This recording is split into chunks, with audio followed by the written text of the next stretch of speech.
I don't usually hike alone. I'm not a tough guy, and I like conversation to pass the miles. But last spring I took a solo overnight in a national forest in the Pacific Northwest. Work had been loud. Life had been loud. I wanted a quiet loop, 2 days and 1 night, a tent under tall trees, a creek for white noise. That was it. The trail started in a soft gray morning. Ferns held beads of water. The air smelled like cold pennies. The map showed an easy lollipop loop, a stem up an old logging road, a gentle circle around a ridge, and then back the same way. I had a small pack, a bear can, and a dumb confidence that silence would fix me. The first odd thing didn't feel odd. It was just the way sound carried. I'd stop to drink and hear the creek before I could see it. Then it would fade like someone had turned a dial. A woodpecker hammered somewhere, then nowhere. My boots scuffed, and it felt like the scuff chased me down the trail a second late. Old growth can be like that. Sound bounces in strange pockets between trunks, under branches. I told myself that. I said it out loud, actually, forest acoustics. It helped to say something ordinary and true. My voice came back from the trees a moment later. Forest acoustics, it said. I laughed. I really did. It was a perfect repeat, perfectly normal. The ridge to my right was a wall of dull rock. An echo wasn't magic. But then I said, yeah, that's normal. What came back was, yeah, that's normal. The pause shouldn't have been there. I walked on. The trail climbed in slow, steady switchbacks through cedar and alder. The ground was spongy with years of needles and rain. On one tight corner, a high call carried from a long distance, like a hiker yelling hey to a friend. It wasn't for me, so I didn't answer. The call came again. Same pitch, same length, but closer, like 10 steps off the trail. I stopped, listening for footsteps or branch snaps. Nothing, no birds, nothing but some high wind trying to find a path through 1,000 thin branches. At the junction, the loop opened like a small decision I couldn't undo later. I went clockwise for no reason except habit. The trail narrowed and ducked into a fir stand where the air turned colder. My breath looked white even though the day was mild. I tried a hello for the woods, the way you do. Hey there, I said. Hey there, the trees answered. I held my breath, then smiled, then let it out. Again echo. Fine. The ridge had to be doing this, but it got under my skin the way simple things can. I started timing it. I'd say something, count, and wait for the return. It was never the same. Sometimes the reply came on top of my last word, like the forest was impatient. Sometimes it waited a beat, as if thinking, and sometimes it didn't come at all, which felt worse. I set camp by a creek that ran like a strip of tinfoil through moss. A little flat under a hemlock, soft and dry. I cooked, cleaned the pot, set the bear can away, hung my wet socks on a line. Nothing bad happened. The creek never changed. The sky went the exact shade of blue that only happens between day and night. I sat with a headlamp off and let the dark build around me like a slow tide. When you sleep near water, your hearing slides. White noise blurs the small sounds. You accept it. A twig goes. A cone rolls. Maybe it's a deer moving like a careful priest through the choir stalls of trees. You don't pop out of the bag for every tiny thing. Somewhere in that half state, I heard myself clear my throat. I was the only person there. I hadn't cleared my throat, but there it was, inches outside the tent wall, a dry, quick scrape, mine exactly. I waited, eyes open in the dark, heart not racing but present, heavy in the chest like a handful of wet coins. I counted breaths to keep the edges of my thoughts smooth. The creek went on. The tent hissed in a little wind. Then, soft, almost friendly, a voice said, "You good?" That is a thing I say. I say it to coworkers, cashiers, strangers. I say it like punctuation. I hadn't said it that night. "You good?" the voice asked again, with my rhythm, my little laugh tucked at the end. I didn't answer, not because I was brave, because I had a sudden fear of what my answer would start. Words invite words. I stared at the black fabric. I felt the press of the bag on my shins. The zipper teeth were a tight line under 2 fingers. I didn't move them. A long minute passed. 2. The creek filled the space like rain on a car roof. Then, exactly where my right ear lay against the sleeping pad, a breath touched the tent. Not moving, just there, waiting. I concentrated so hard on the thing not to do that all I could do was not do it. Don't answer, not even in your head. Don't give it a shape. Don't say yes or no. Think about the creek. Think about the way water is old. Think about steam off a cup of tea. Think about how every day ends. I don't remember falling asleep. I woke up at first light with my jaw sore and a thin taste of iron on my tongue like I'd bit it. The forest dawn came on slow. No birds yet, which is wrong. At that hour there should be a stadium full of them, but the sound held off like the morning had been postponed. I packed stiff, looked around, and saw nothing more unusual than a small circle where my breath had dampened the tent wall and frozen. The ground was unmarked. The creek didn't care who I was. I planned to finish the loop and be out by mid-afternoon. I told the trees that plan out loud. I'm not sure why. I had no reception for a spot tracker, no one waiting at home to worry if I missed a call. Saying it made it real. Loop. The forest said it quietly back. Out by afternoon, I started walking. The path narrowed and began to contour around the north side of the ridge, so it felt like dusk even at 8 in the morning. Ferns crowded in like soft hands. Salal brushed my knees. Every time I stepped, the ground gave a little, as if the soil remembered me. The first fork wasn't on my map. It wasn't even a proper fork, just a faint line of flat ground peeling off to the right and dissolving into brush. Still, my brain said trail. That's how you get into trouble. Your brain is too helpful. I kept left, on the obvious one. A moment later, somewhere behind me but not far, a voice said, "Right." It was not mine. It had my tone, sure, but it sounded like a stranger trying on a coat that didn't fit.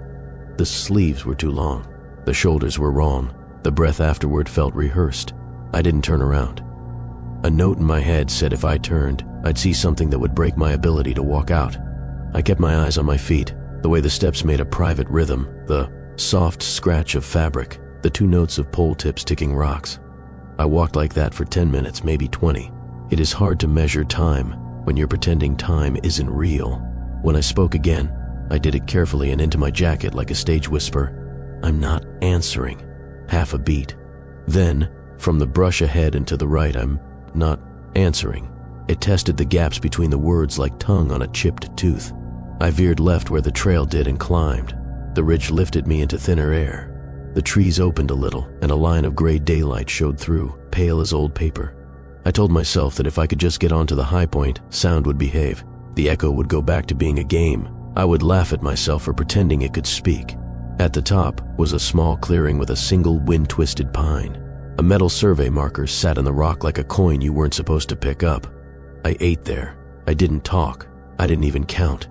I chewed and drank and watched fog unravel in thin strands across the deeper valley. A raven flew by like someone had drawn a V in the air and filled it with ink. When I shouldered the pack again, a voice said, close to my left boot, "Don't leave yet." Cold went down my back like a zipper. I looked, nothing but the trunk, bark like old scales. I could see the exact places my boots had polished rock. Nothing else moved. I did leave. I left without rushing, because the urge to run was strong, and I didn't want to give whatever this was a race to enjoy. I walked in that careful mid-pace that says a person is in control. I kept my hands out where I could see them like I was showing them to a judge. The loop met the stem in a place that should have been familiar. It wasn't. The junction sign was there, but the wood looked new. The carved letters were too sharp. Someone had sanded them this morning. That was a stupid thought, but it sat in my brain like a coin in a slot and refused to fall. By then the birds were awake. That almost made it worse. The forest sounded normal again, bright with small lives. It made the dead quiet of the night feel like a story I'd told myself with my eyes closed. The final miles slid by. I started to believe it was a strange acoustic trick, the kind that sticks to memory and grows teeth. I started to plan a big dinner in town, greasy, hot, served by someone who called me honey without meaning anything by it. I thought about a beer sweating on the table. I said, very gently, to no one, "Almost there." From behind me, from the exact height of my right ear, with no delay at all, the voice said, "Almost there." I didn't break stride. I didn't look. I let the words hang between us like laundry on a line and kept going until the trees thinned, and the parking lot showed up, a bright rectangle of sun after 2 days of green shade. My car looked normal. 2 other cars I hadn't seen yesterday sat beside it, one dusty, one shiny, clean like it had been detailed and then driven straight onto the gravel.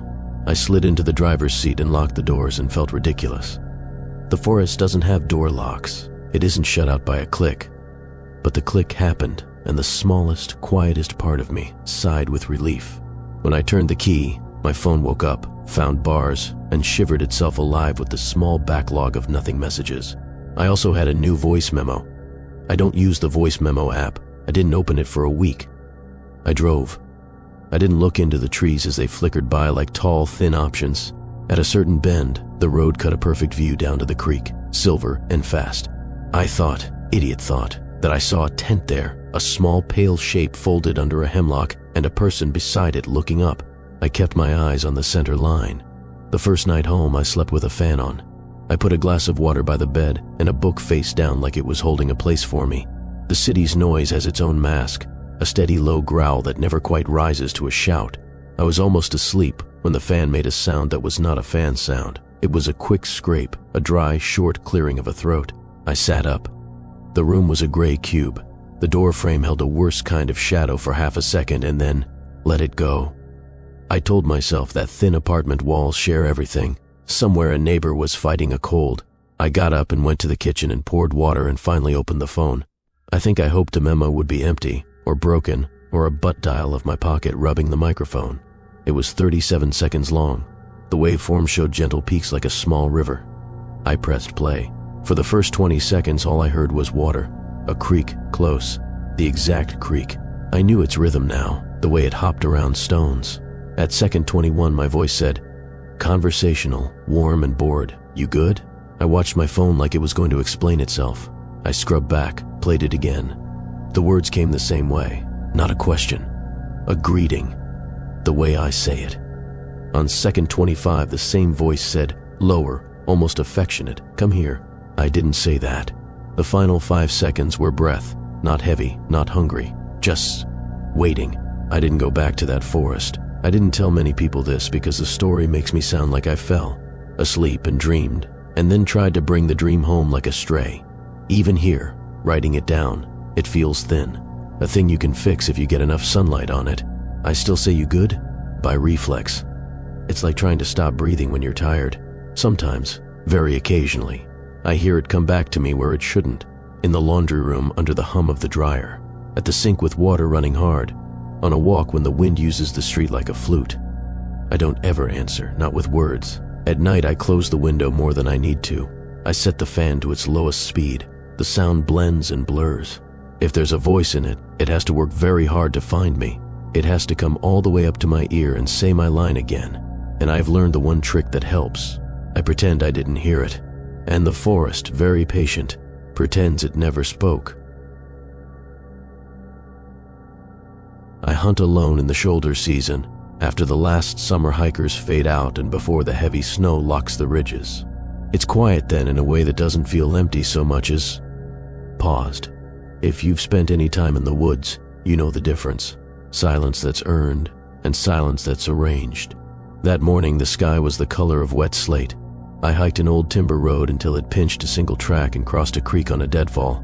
There were boot prints here and there, the kind you get early in the season, when the serious folks still roll out of bed at 4, but not many. A few elk tracks in the mud like someone had pressed a big open hand into it. Cold carried under the trees. My breath made a thin fog that vanished as fast as it arrived. I wasn't 2 miles past the creek when I found the campsite. At first it was just a smell. Coffee, the kind you make on a small stove in a thin metal pot. Bitter, a little burnt. Then I saw the tent. One dome, mustard yellow, taut and neat.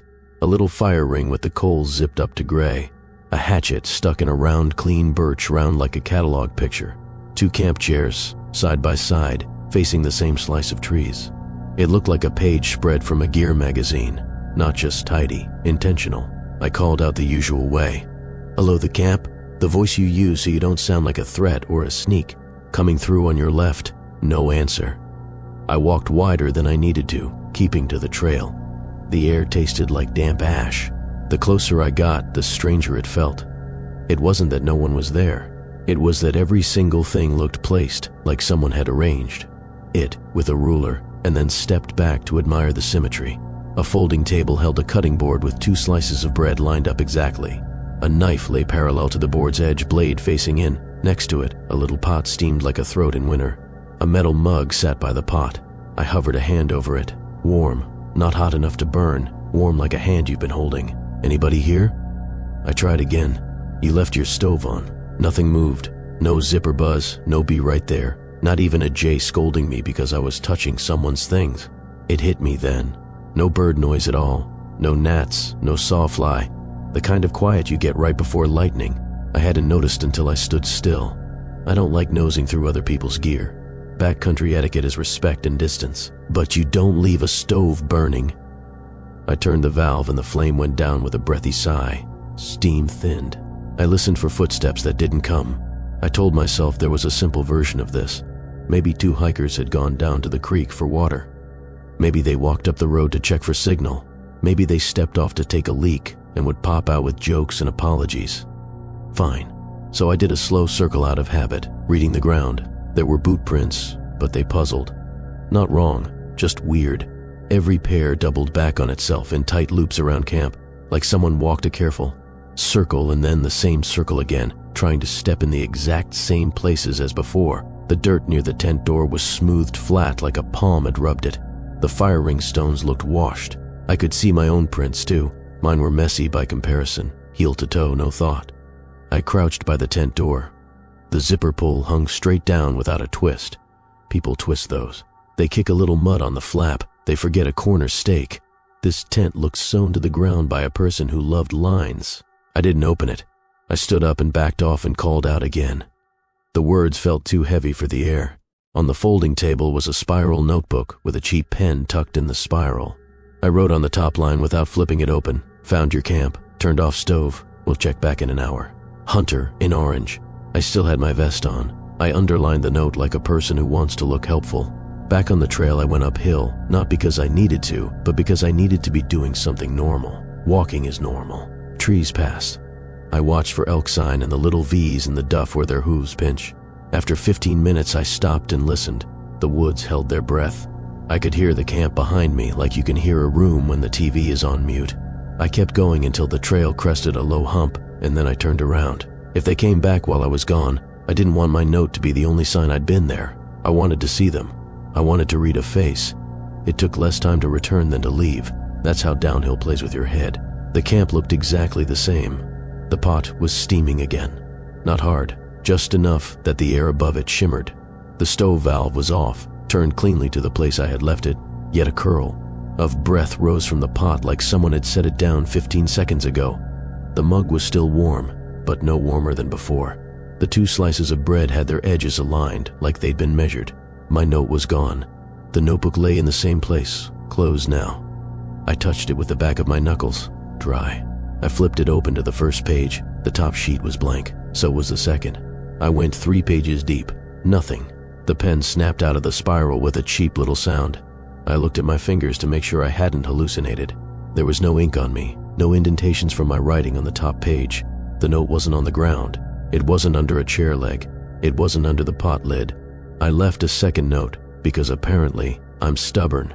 This time I wrote slower, pressing harder, and tore the page out and set it under a small stone on the table, pinned like a leaf. Turned off stove at 10:18, will return at dusk. Hunter in orange. I looked at my watch when I wrote the time, even though my watch is never right. I said the time out loud so it'd stick in my head. 10:18. I looked around. I listened. The woods made no argument. I made myself walk away again. Midday drifted into the gray part between afternoon and evening where you haven't committed to making a fire yet, and the cold inches back into the sleeves of your shirt. I sat on a stump 100 yards from camp with a view through thin trees. If someone came back, I would see them. If they walked in quiet, I'd hear a zipper or a laugh or the short sound of someone realizing they'd been spotted. I ate salami and a heel of bread and sipped from my thermos. The thermos rattled when I set it down. That tiny noise felt huge. I heard the sound of a pot lid somewhere, a clean little tink of metal on metal, like a small coins stacking themselves. I didn't move right away. A minute later came another tink, steady as a clock. I stood up and breathed through my nose and walked. The camp waited. The pot lid was slightly off-center now. The 2 slices of bread had become one, and the knife lay across the cutting board with biscuit jar precision, 90 degrees to the edge. My note under the stone was still there. Same handwriting, same pinning rock, but the time read 10:19. I leaned close because it might have been my own mistake and saw the 9 wasn't my 9. It was neat. Mine is always a little lazy, top curve too open, bottom a hook. This 9 had a perfect circle and a straight tail. I'd written 10:18. Someone else had written 10:19 in the exact same pen, the exact same thickness, the exact same ink. Past a certain point, it becomes ridiculous to pretend you can explain something by staring at it. I picked up the stone, slid the paper into my vest pocket, and said, to the air, I'm leaving. Not a threat, not a challenge, just a statement to mark the end of my stupidity. Except I wasn't going to march down the trail in the dark. That's how ankles break. I backed away and found a flat spot by the creek with a good angle on the camp through some alder. I didn't light a fire. I kept my headlamp on its red setting and did the mechanical things, filter water. String a little line from my socks, set my bag, check my laces, check my rifle. The motions anchor you. The creek made its steady small noise. The woods did not. I lay down before the light was fully gone, not to sleep exactly, but to get small and quiet. I told myself I'd listen and leave at first light whether or not the sky looked decent. Around full dark, the woods tried a few sounds on me. Not animals, not weather. A zipper tugged up and down once on the far side of the creek. A cooler latch opened softly and then snapped shut. Someone softly set a metal cup on a table. The kind of house noises that make you feel like you know the shape of a room even with your eyes closed. The smell of coffee came again, stronger. You can conjure a smell, sure. Your brain is generous with memories, but this wasn't the soft ghost of an idea. This was the whole thing. I could taste it on my tongue. I rolled to my belly and looked under the tent wall through the mesh for the glow you get from a stove. No light, just the weird absence of dark that happens when your eyes bend it wrong. I told myself a story to make the time pass. 2 hikers came back and saw my note and didn't want contact. They moved quiet because they wanted to be left alone. They made coffee, ate, went to bed. Fine, people do that. You don't need to be the main character in anybody else's trip. But around midnight, something walked the perimeter of my camp, very light. Not deer, not a bear. The weight sat too evenly. One slow step, then another, mapping the line like measuring tape. It didn't crowd the tent. It didn't come closer than 20 feet. It just learned the shape of where I was, like it was memorizing it. When it finished the circle, I heard water flick once as if touched with 2 fingers. I held my breath and didn't fall asleep like that, because you can't. At some point, I must have drifted because I woke up to the soft hiss of snow. Not a storm. The flurry kind that can't decide if it's fog or not. My tent roof had a little white on it. I slid the vestibule open an inch and watched flakes melt on the creek. The world felt padded, a room with too much carpet. Across from me, the camp glowed as if a thin light sat inside the tent. Not a headlamp beam, not the flick of a screen. A steady, low warmth like the color of tea through a mug. The tent fabric looked inhabited by light, not by a person. The flap shifted as if someone inside had leaned against it and then leaned away. I closed the zipper slowly, carefully, and let the small toothy sound run back together in the cold. The night tried a few more house noises, a fork dinging a plate, the soft breath of the stove that isn't on, the kind of sounds that say, things are in their places. Things are being used exactly as intended. At first light, I packed in half the time it usually takes. My fingers found efficiency I didn't know I had. The snow had become a wet mist. I took the long way to the trail to avoid walking past the camp again, but when the world is arranged a certain way, it doesn't care about your lines. I came out near the folding table anyway, like the path had curved while I wasn't looking. The camp looked fresh, new. A different pot sat on the stove, same brand, different dent on the side. The hatchet was still stuck in the round, but the round was the other way up now, rings mirrored. The camp chairs sat the same, but I was sure the fabric color had shifted one shade toward green. Or maybe the light changed it. Either way, my second note, was back on the table under the same stone, and the time said 10:20 in that neat round hand. I didn't take it. I didn't touch anything. I lifted my palm like you do to a dog to show you're not holding food and said, I'm going now. My voice sounded like it belonged to another person for a second, like my throat had borrowed it. On the way out, I passed the creek where I'd crossed the deadfall. The deadfall was still there. The water sounded like water, which felt like permission. At the truck, I sat too long before turning the key. I put both hands on the wheel because that felt adult. When the heater kicked on, the smell of old coffee puffed from the vents, the real smell of it, stale and sweet. It faded when I rolled the window down. Back home, I told myself not to obsess. I washed my thermos twice like I was scrubbing off a thought. I slept okay the first night. The second night, I woke to the smallest kitchen. Sound a fork tapped the edge of a plate once, like a soft tink.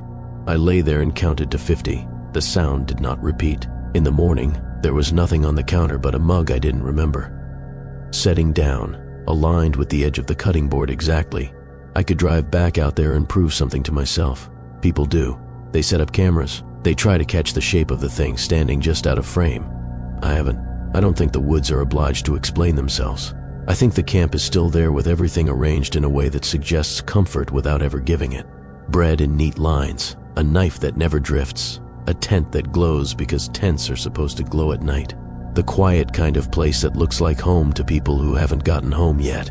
If you go that way in the shoulder season, if the sky looks like wet slate and your breath makes a fog and the birds won't sing and you smell coffee, call out first. Say you're passing through.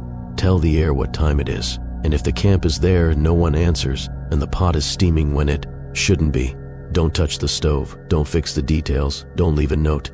It already knows what you'd write. There were 4 of us on the loop. Me, my brother-in-law Nate, our friend Joe, and Joe's cousin Leah. Early fall, shoulder season. The kind of weekend where the weather app shows 3 different icons for the same day, and none of them are wrong. The trail was supposed to circle a low ridge and a kettle lake and spit us back at the same gravel lot by Sunday afternoon. 8 easy miles out, 6 back. We packed light, no heroics. It felt good at the start, a cool air that smelled like cut apple. The lot had 2 trucks with fly rods in the back and a sedan with a cracked taillight. We signed the trail register like always. I wrote the date and our names in a little clockwise loop. I always add clockwise for some reason, as if the forest cares about my direction. A quarter mile in, I noticed we weren't hearing anything alive. No chickadees doing their 2-note joke, no jays yelling, no gnats in a little storm over standing water. I waited for the quiet to break, because it always does. It didn't. Our boots on duff sounded muffled, like somebody had thrown a blanket over the whole day. Feels like earplugs, Nate said, and yawned to pop his ears. Nothing changed. We talked for a while to drown out the lack of background, jokes about bad coffee, a story about Joe's neighbor and their haunted Roomba, plans for dinner. Our voices seemed weird inside the space. It wasn't an echo. It was the opposite. The words didn't carry. They fell right in front of our faces like heavy snow and disappeared. Leah pulled out her phone and recorded a 10-second clip. She played it back. It caught us talking, muffled, flat, like we'd all draped towels over our heads. The creek we'd been walking beside for half an hour wasn't there on the audio. On the trail it looked real. Bright water, small rapids, foam. We just couldn't hear it. We checked the map at the first junction. The blue line for the creek matched the real creek at our boots. The little dotted line for a spur matched a faint path to our left. The red "you are here" dot was a sticker and didn't help. We went right, clockwise. By late morning, the trail did that thing you see sometimes in older systems. The blazes on the trees felt too regular. Same height. Same brush strip dried in the same teardrop. A 3-sided cairn showed up on a flat rock, and I had a stupid thought we'd passed that exact cairn earlier. Joe gave me a look before I said it, which meant they'd had the same thought and decided to ignore it. We all ignored it at the same time, which is how groups work when the air is off. We stopped for lunch by a stump that looked like a table. Nate set a little bear bell beside his pack. It didn't ring when he put it down. I flicked it with a fingernail. Nothing. The tiny metal clapper moved in a wide, lazy arc and didn't make a sound. We all watched it swing. The motion felt loud, the way a gesture can feel like a shout when you're not talking. When the bell finally settled, all 4 of us heard one faint ring from 20 feet behind us where there was no bell. Leah rubbed her ears like she could polish them. Pressure system? Acoustic shadow, Joe said, like it helped to attach a real term to it. We did the practical stuff, checked compasses. They pointed north. Checked the altimeter on my watch. It climbed at a rate that matched our legs. I looked over my shoulder. The trail behind us held our footprints. Mine are easy to see. I drag my right heel when I get tired. The marks were exactly right. It is very hard to call yourself lost when the numbers all agree with you. We walked. The lake surprised us by not being there when it should have been. On the map, the loop slides along the water for 1.5 miles. You can't miss it. Each bend of trail should throw a glimpse through the trees. We saw alder, sedge, flat gray light, and then more trees. The GPS dot on Leah's phone hovered in a blue oval like it wanted to be in water and couldn't find it. A side path peeled off toward what felt like shore. We took it, single file, like we were lining up to ask permission. The noise changed on that spur. Not louder, just sharper, like the air had decided to have edges again. I could hear my jacket sleeve brush my hip. I could hear the zipper head on my pocket tick glass against my water bottle.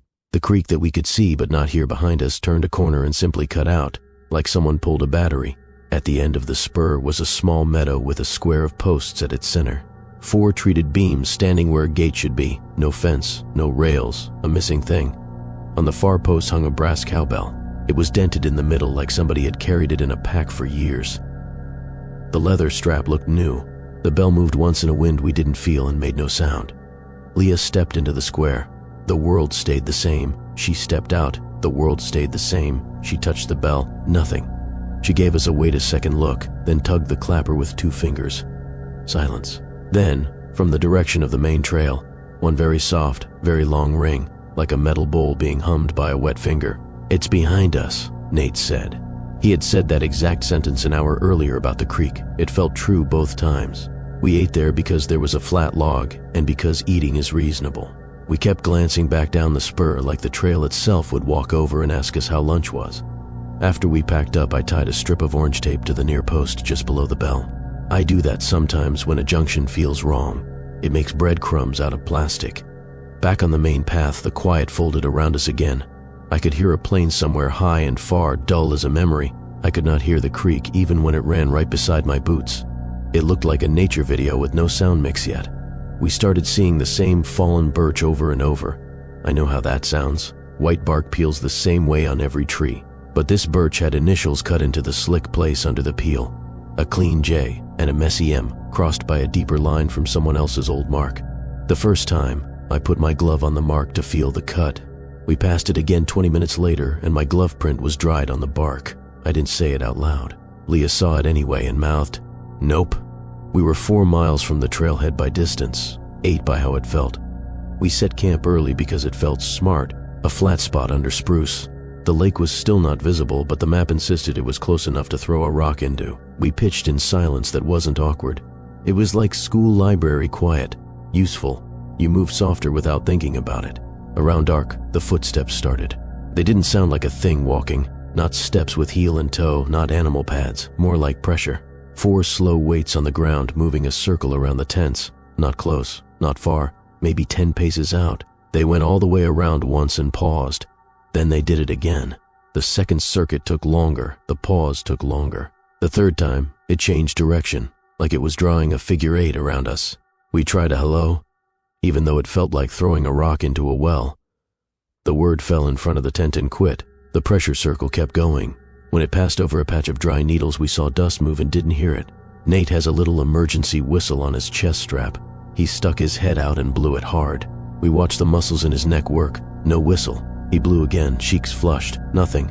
10 minutes later, from the exact direction of that square of posts, we heard a single long note, faint as a tea kettle in another building. Nobody slept until a thin gray showed between the spruce tips. Exhaustion has its own gravity. You think you can't sleep through fear. You can. Your brain survives you by shutting down. Morning didn't fix it. No birds in a place that in September should be loud. No chipmunks scolding. No drip from the tarp even though it had rained a little. I looked at the orange tape on my pack and thought of the strip I'd tied on the post. We broke camp in less than 20 minutes. Hands were efficient, faces small. We decided to backtrack to the spur and follow the posts back to the map. That was the whole plan. If the world was going to bend on us, we'd break first and be boring until we were out. We put Joe in front because Joe has that linear brain that can hold a bearing in their head like a hot coin. I went second, Leah and Nate behind me. Close enough that when I slowed, I felt Leah's trekking pole touch my heel. We passed the initials tree and didn't touch it. We passed a blaze and didn't look at it. The quiet climbed our backs. I could feel it in my jaw like pressure before a storm. At one place where the trail ran near rock, I dropped my glove on purpose. A stupid marker, but a personal one. We walked 10 minutes. The glove sat on the ground in front of us, 2 feet off the trail, fingers curled in the shape of my hand. No one touched it. We walked around it like it was something asleep and agitated. When we reached the spur, my strip of tape was there on the post, and on the next post, and on a third that hadn't been there yesterday. 3 strips, same knot, same length, same ragged end, where I'd torn it with my teeth. The bell hung still. I could see the dent from here. The leather looked damp like someone had just held it. Leah took out her phone and opened the compass app. The red tip pointed forward. The phone thought we were facing north. The sun was behind the gray and no help. Joe planted their feet and said, "We pick a line and we walk it. We hold on if we have to." "Hold on how?" Nate asked. By the sleeves, Joe said, as if it were obvious. We tried it. Single file. Each of us grabbed the sleeve of the person in front. Light grip, just enough to feel the joints moving. We set a pace we could keep for hours. No talking. The plan was to be boring. The plan was to be a metronome in human shape. I counted in my head to 4 and started over, and the others must have been doing versions of the same thing because we slid into a rhythm that was steady, almost a lull. The quiet got thicker as we moved. I could feel it against my skin like I was walking into a cold current in a lake. When we passed the place where I dropped my glove earlier, another glove now, my other one, I didn't stop. I didn't look. I watched Joe's elbows and counted. At some point, we crossed a little bridge that shouldn't have been there. Handrails, wide decking, new wood, no creek underneath, just dry stones where water should be. The handrail left a faint, tacky resin on my palm and didn't make a sound under 4 pairs of boots. We kept going. The trees opened without warning, like a door slid sideways. We stepped into a clearing I didn't remember seeing on the map. An old fire lookout site, I think. You know the kind. 4 concrete footings where a tower used to stand, now just square ghosts in the grass. At the center of the clearing sat another square of posts, like the one by the meadow, but taller, like a gate to a fence that never got built. Across the top beam, somebody had carved 3 words, shallow enough to miss if you didn't put your face right up to it. Keep walking together. We stopped anyway because we are idiots. The moment we broke hands, the quiet threw a coat over us. It was so fast I felt my own breath as a shock. The air in my nose felt like cotton. I reached back for Leah's sleeve and missed. She was right there, but my hand landed on nothing. She hadn't moved. You can be 2 feet from a person and feel a mile's worth of distance lay down between you. Hands, Joe said, and even the word close up sounded like lips moving without noise. We found each other again, fingers on sleeve cuffs, warm fabric. We held until our breathing matched. We looked through the gate at the opposite side of the clearing. It wasn't far, maybe 30 paces. The world beyond it looked normal in the way normal surprises you after. You've been inside something strange. A fly flicked against a leaf. A branch bounced from a small wind. My brain filled these with sound that didn't reach us yet, like a memory playing under glass. We stepped through together, not a ceremony, just 4 people at the same time, with hands on sleeves, counting in our heads. 1, 2, 3, 4.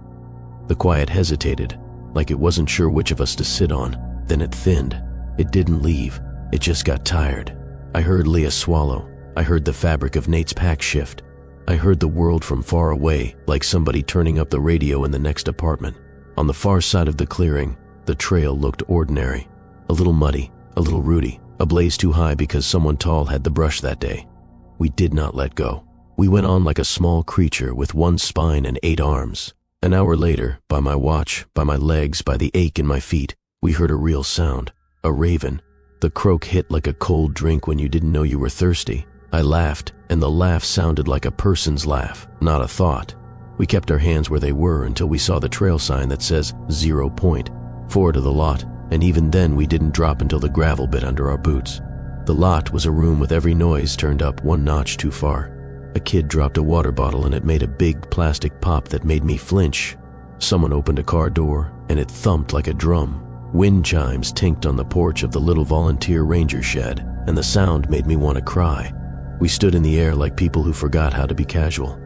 We didn't high-five. We didn't say that was wild. We put our packs down softly.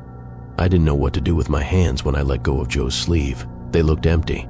Inside the trail register box, a pencil hung on a string. The notebook lay open to the first page with room left. Underneath the paragraph where I'd written our names that morning, in my handwriting, someone had added a line I didn't write. Clockwise, quiet past the lake. Keep walking together. The time next to it said 2:14 p.m. It was 2:14 p.m. Leah touched the pencil and then let it go, like it might ring. Joe closed the notebook very gently and slid it back into the box. Nate pointed at the road like a man who'd just remembered what cars are for. We didn't take a picture by the sign. We didn't collect anything as a souvenir. We climbed into the car with that feeling you get when you leave a library where you didn't check out a book. I drove the first mile slow because the world had edges again, and I wasn't ready for all of them. The raven called once more, from the line of spruce above the lot, and this time, it sounded like a real bird. We didn't go home yet. We stopped at the ranger station on the highway because it had a wide porch with a soda vending machine that clacked and grumbled and sounded like proof of something. The volunteer behind the counter had a crossword and a thermos and didn't look up right away. "Good hike?" he asked when we came in. "Quiet," Joe said. He nodded like that made sense. "That section gets like that some years," he said. "Old burns, new growth. Sound does funny things in there. People think it's haunted. It's just a pocket." He tapped his crossword. "Best to stay with your group." We stood there listening to the soda machine knock again. I could hear a truck on the highway hiss by on wet pavement. It sounded like rain you could see. I could hear my own heart slow down. On the bulletin board by the door, mixed in with a map of berry patches and a poster about leave no trace, there was a printed sheet with safety tips. Someone had added a line at the bottom in pen. Not typed, not official. If it gets quiet, hold on to each other and keep walking. We went back to the porch and sat on the steps and drank something too sweet. We weren't home.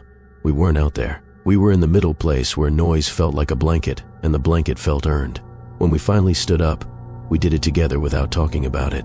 I still don't know what lives in that pocket or if anything does at all. Maybe it's just a place where the world forgets to make noise and remembers again later. Maybe people before us figured it out and left a bell that only rings in the wrong direction and a gate to remind you that lines matter and hands matter more. I used to think the quiet was empty. Now I think it's full of the things we keep hearing when we're together. The pace of another person, feet, the tug on a sleeve when you start to drift, a single word carved where a fence should be. Not a warning exactly, an instruction. Keep walking together. I camp alone in late September because the crowd's thin and the first cold snaps clear the air. Leaves haven't fully dropped yet. The light goes warm and low by 5. If you pick your spot right, you can hear a creek and nothing else. That was the plan. A little lake tucked under a ridge. One night, maybe 2 if the weather held. I hiked in on a Friday afternoon with a small pack, a blue tent, and the stubborn kind of optimism that comes from checking a forecast too many times. The trail was soft under fir and cedar. Off to my right, a swale of alder flashed silver where the wind touched it. Every now and then, the breeze pushed through in a long ribbon and set the leaves clapping. It sounded like distant hands, polite and constant. The first whistle came as a question mark at the edge of that sound. Just 2 notes, not loud, not even clear.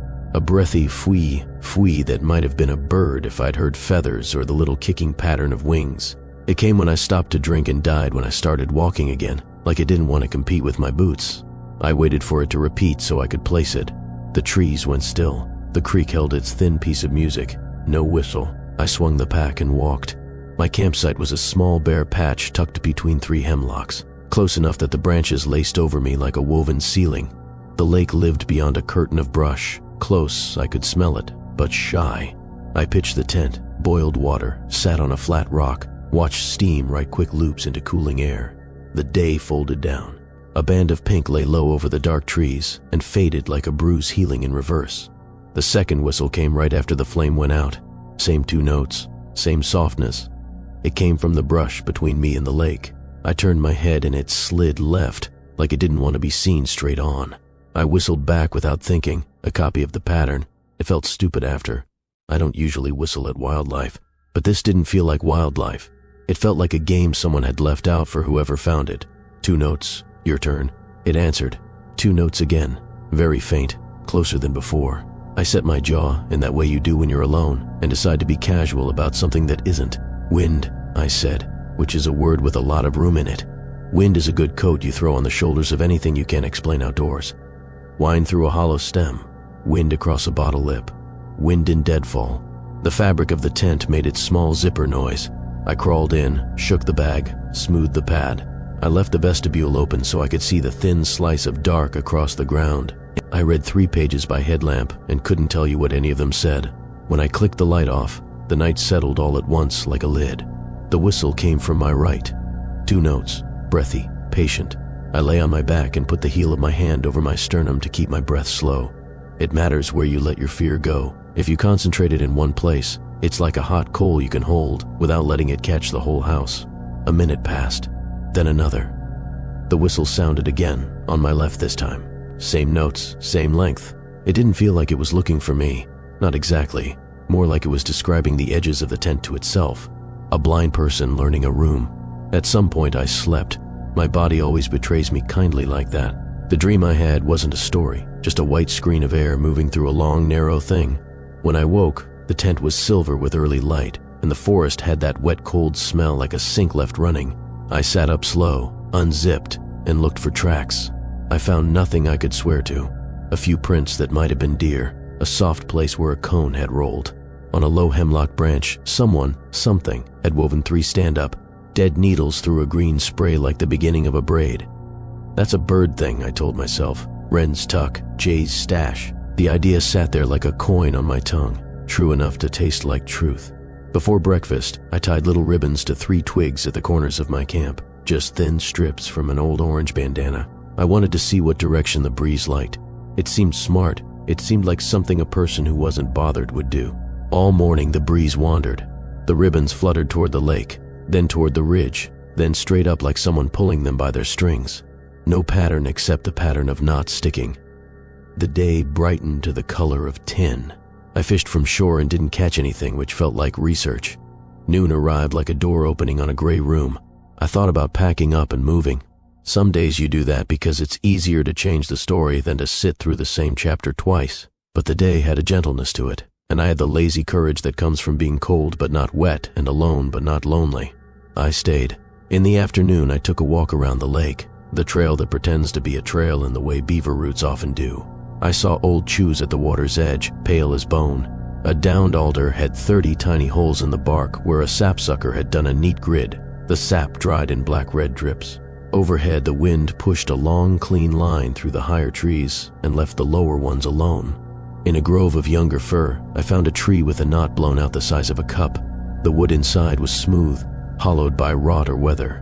When the breeze came right, I heard a sound from it like a person blowing across a bottle mouth. Wind, I said again.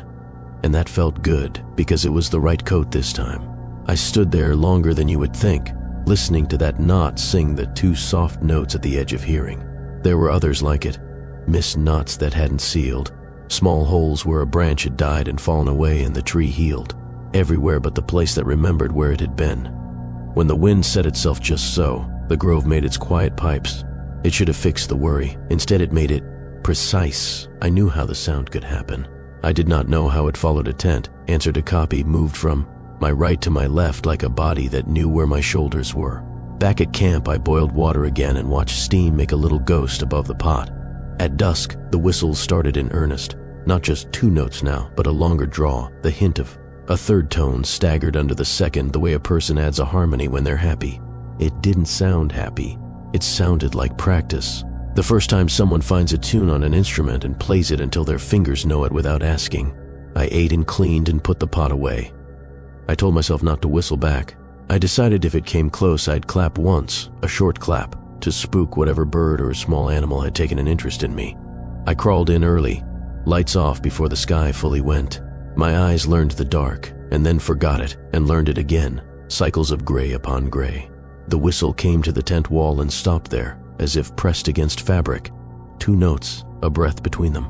The 2nd longer than the 1st, a small pause like a held question. I didn't clap, I didn't move. A 2nd passed, and then I heard it. Just the smallest sound you can hear, the weave of the tent mesh singing like a reed. Not the tarp, not a branch, the mesh itself.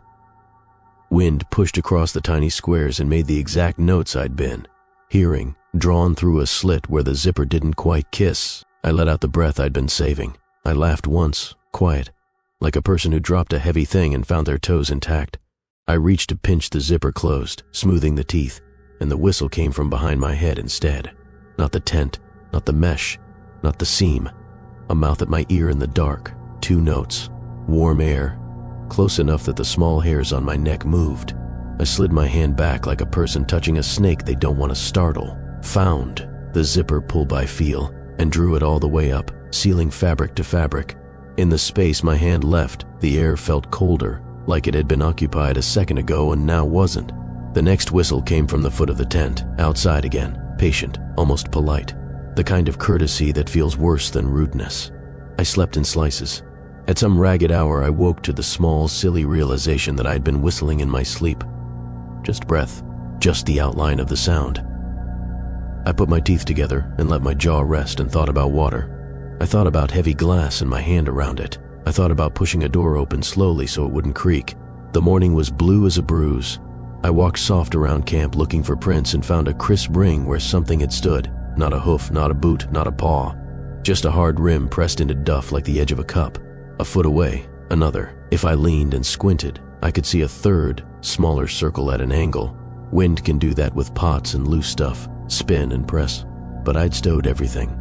I touched the ring with a finger. The dirt held its shape and then loosened like someone had been there with me and decided to be somewhere else. I made coffee and carried the mug up the little slope behind camp to look out.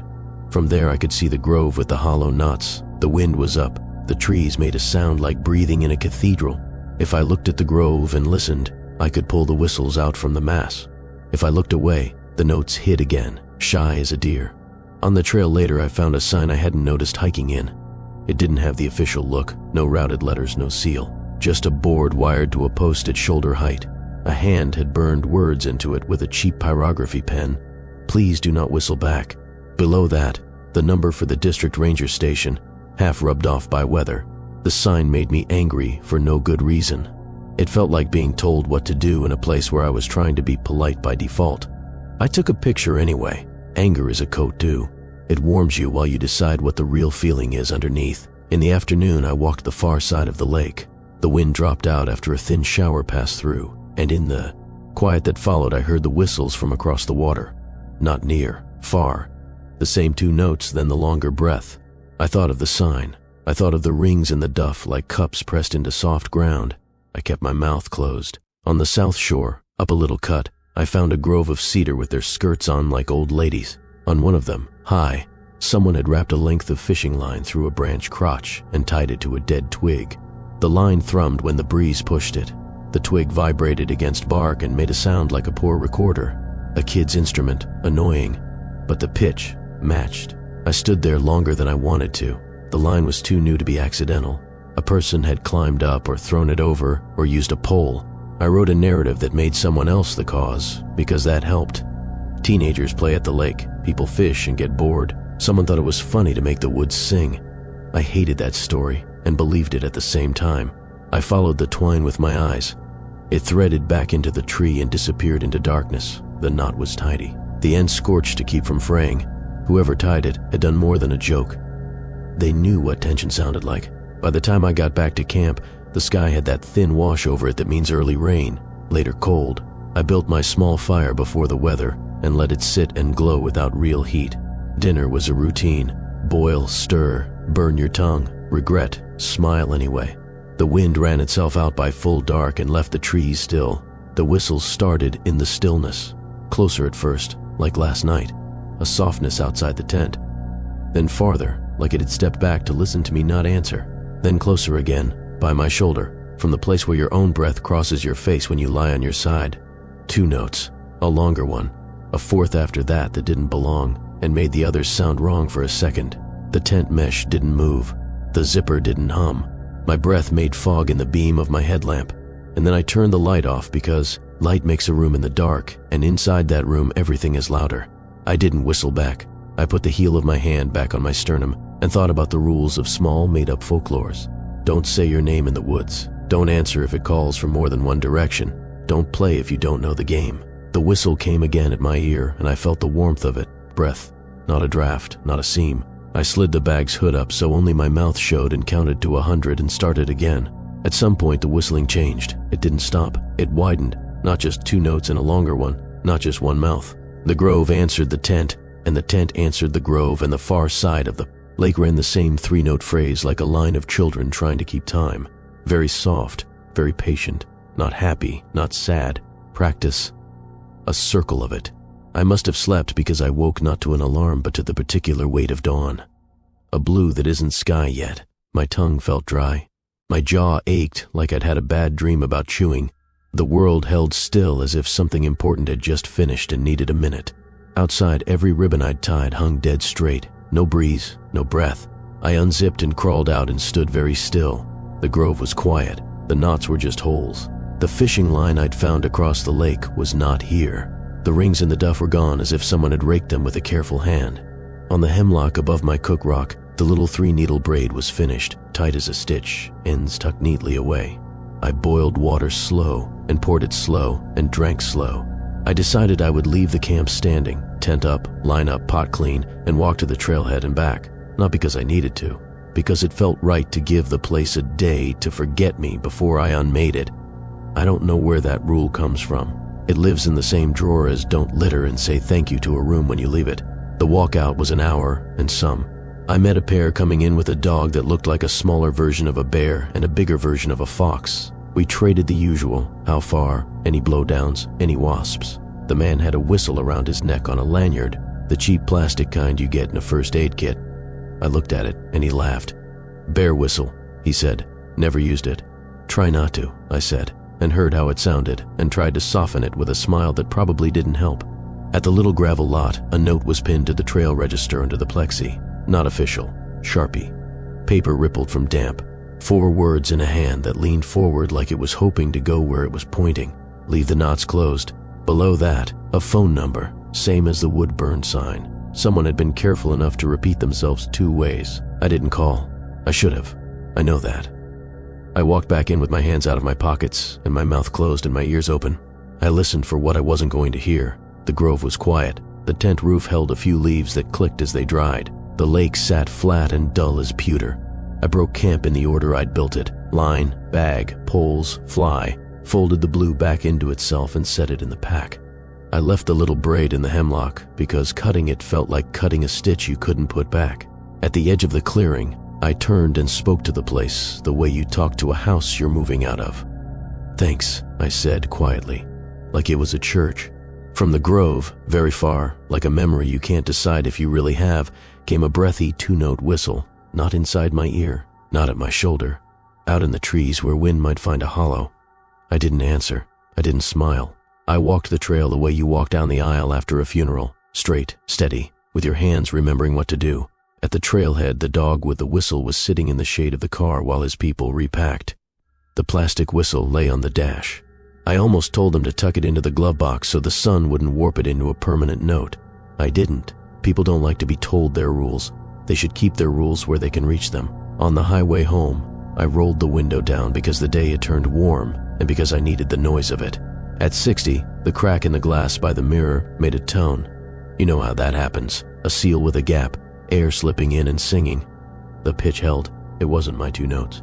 It wasn't the long one. It was a steady thing that asked nothing and answered nothing and belonged to the car and the road. I let it be. I kept my mouth closed. I drove the speed limit and a little under when the shade ran across the asphalt.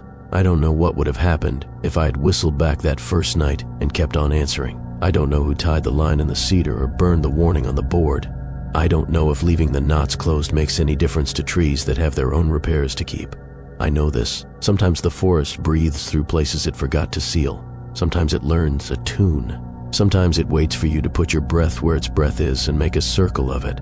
And sometimes the polite thing, the adult thing, the thing you do at night when you're alone and want to sleep, is to let the song pass through and around you, not through and into you. Leave the knots closed. Let it whistle to itself.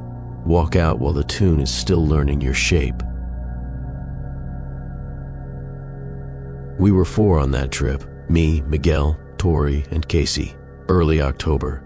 The kind of cold that makes your breath look honest. We wanted 2 nights out. A quiet loop that climbed to a ridge, skirted a lake, then dropped back to the same gravel lot. Nothing brave. No heroics. Fire, food, sleep. Casey was the light one. Tall, easy stride, always first to spot a side path, always first to kick a cone out of the way. He whistled when he walked. Not tunes, just 2 random notes that never matched. He was also the guy who stayed up with the coals until they went dark. He liked watching the last orange go to black. The forest had shed a little but not much. Maples were half gold. Vine maple was all the way loud. The trail curled through Douglas fir and cedar. Somewhere to our right, a creek worked hard under deadfall. We could hear it where the wind led us, then not at all. On switchbacks, you could smell the water long before you saw it. Cold, clean, like new coins. We made a good camp in a notch of trees on the near side of the lake, a flat that felt chosen. Old fire ring, ringed high with stones. A log someone had dragged into place just where you want to sit without saying it. Miguel pitched the big tent for the 3 of us. Casey liked his own little blue dome and his own space for snoring, so he staked out 10 paces off. We hung the food, filtered, set boots by the log to steam. At dusk, the lake turned mirror black. The ridge held the last light, an orange cut on dark blue.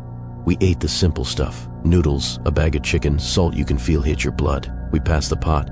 We told dumb stories. The cold climbed our sleeves, and we kept pushing it back with fire. All good. Around full dark, Casey stood, stretched, and said he was going to top off water. He wore his headlamp around his neck, not on his head, the way he always did if he was just stepping out. He took the bottle, the filter, nothing else. He didn't take the whistle. He didn't take the bear spray. He said, "Back in a sec." We heard him for a minute. A boot scuff, a branch flick, a zipper on a pocket. Then the sounds blended with the creak, and then it was just the creak. I don't keep time well when I'm warm in front of a fire, but after a while the pot had cooled, and Miguel had told the last part of his story twice, and Tori glanced at the dark 3 times in a row in that way that means she's not counting, she's deciding. I clicked on my headlamp. The beam sank into brush. "Casey?" The dark didn't answer. The creek did. It just kept being a creek. Miguel stood. He knows better than to wander. "He's probably stream gazing," Tori said. It was a joke, a soft one. He did that, crouch and watch water like it was a movie. She said it like a thought you put on the table. It didn't make the air lighter. We were almost at the point where you go look, absolutely no question when. The brush just to the right of Casey's blue tent moved, and Casey stepped out. He walked into camp like he'd been here the whole time. Sat down on the log, put his palms to the fire, only he didn't turn them toward the heat. He held the backs of his hands out, as if he had never warmed himself before and was guessing. He smiled at each of us, slow, like the smile was a thing he put on with care. I said, "You good?" He nodded. The nod came late, like we were on a cheap call and the video lagged. "You took a minute," Miguel said. Casual. It was a statement with a question hiding under it. It gave a path to walk back on. Casey looked at him and smiled the same smile and didn't say anything. He lifted his bottle, tilted it upside down. Water slid out in a clean line. The bottle never emptied. He righted it, took a sip, swallowed like he'd practiced. I told myself not to force talk. Night does weird things to Simple. If he wanted to be quiet, we could be quiet. We can all be quiet. We let the fire do the heavy lifting. We let the coals settle into that thick glow that holds your face and hides the trees. There were small wrongs that didn't add up to a big one. The way he flinched when a spark popped. Casey didn't flinch at sparks. The way he sat a little too far forward on the log like he didn't trust it. The way his headlamp was still around his neck, never turned on. When he reached to scratch his wrist, his hand stopped short like he'd forgotten where his skin was. I said something dumb to cut the edge. "You're gonna fall in," I told the fire, as if it could be scolded into staying put. Casey looked at me, smiled bigger, and said my line back to me in my voice. Not a joke voice, my voice exactly. He even did the little breathy laugh at the end that I do when I'm trying to be funnier than I am. The 3 of us froze just enough to make the moment real. Then Miguel chuckled. "Okay, parrots, if we're tired enough to copy each other, we're tired enough to call it." He stood. The call to sleep was a rope he threw us. We took it. Casey laid his headlamp on the log, lens down. He didn't unzip his tent right away. He stood by it for a full minute, facing the fabric like he was listening to someone inside. Then he ducked in. The zipper pulled closed with a slow, careful line. The little tab settled and stopped moving. Inside our big tent, the cold came fast once the fire wasn't shaping the space. I lay in my bag listening to small camp noises that take a long time to name. Nylon turning over, a pot settling, a twig giving up. The zipper on Casey's tent ticked once, like it had shrugged. "Did you hear him talk at all?" Tori whispered. "No." I whispered back. Miguel exhaled. "He's fine. We'll talk in the morning. Don't spin." It's easy to say. It's hard to do. I fell asleep in little slices, dreams like still frames with captions. When I woke in the thick hours, the coals were gone, and the dark was a wall. Somebody outside the tent took 3 steps and stopped by my side of the vestibule. Not heavy, not light. 3 steps the exact distance apart, like measured. I waited for a 4th that didn't come. Whoever it was stood there a long time. Then they breathed through the mesh very softly, like a person fogging a window to draw on it. It sounded like a question that never got asked. At dawn, the cold bit. The lake wore that skin of mist that looks like it wants to be fog when it grows up. I took the pot to the water. Tori walked toward the bear hang to bring breakfast down. Miguel went to knock on Casey's tent. "Hey," Miguel said. "Yo." "Coffee." The zipper made the sound it makes when you pull it without thinking, firm and honest. The flap fell back. The sleeping bag inside was opened flat. No person, no headlamp, no boots. His little blue tent smelled like cold canvas and nothing else. No sweat, no last night. On the inside of the fly, there were 2 small dark thumbprints up high near the apex, like someone had stood inside and pressed both thumbs into the fabric from below. Tori came back with the food bag against her hip. She didn't need to say anything. Her face had the quiet look from last night, except height. We did the normal things because the normal things help. Coffee, a little heat, a breakfast you force down because the day is going to need it. Miguel set down a plan the way he always does when the air gets thin. Check. The obvious paths, never split, leave a marker at camp, be boring. We found his boot prints within 20 yards. Casey's boots are easy to spot. Vibram with a chipped lug on the right heel. The prints went from his tent to the creek, then along it, then crossed on stones like someone who knows water. The toe marks were neat, no slip. Whoever walked there did not rush. The prints led us up a side trail that didn't exist on our map, but looked like it had for a long time. 2 rocks set like steps, a log lying the right way, not the way it fell. We called, we listened. Cloud gave no echo back. We found one place where he'd stopped, both feet flat, side by side, facing a stand of young fir. There was a scuff at the toe line. You get that when someone leans forward without moving their feet, like they're reading a sign or listening and refusing to step closer. 2 miles from camp, the prints tightened. The stride shortened. The edging of each print was sharp, like he was walking heel to toe on a line. Past a saddle, the land opened to rock and low scrub. The lake dropped below us, a knife of gray. At the lip of the ridge, the prince went to the edge and stopped. His jacket lay folded on a flat stone, sleeves together like a person. His boots stood side by side beside it, laces tucked into themselves, not tied. Socks were not there. The flat stone had a warm patch at the center like it had seen sun. I put my hand there and felt nothing but my own blood.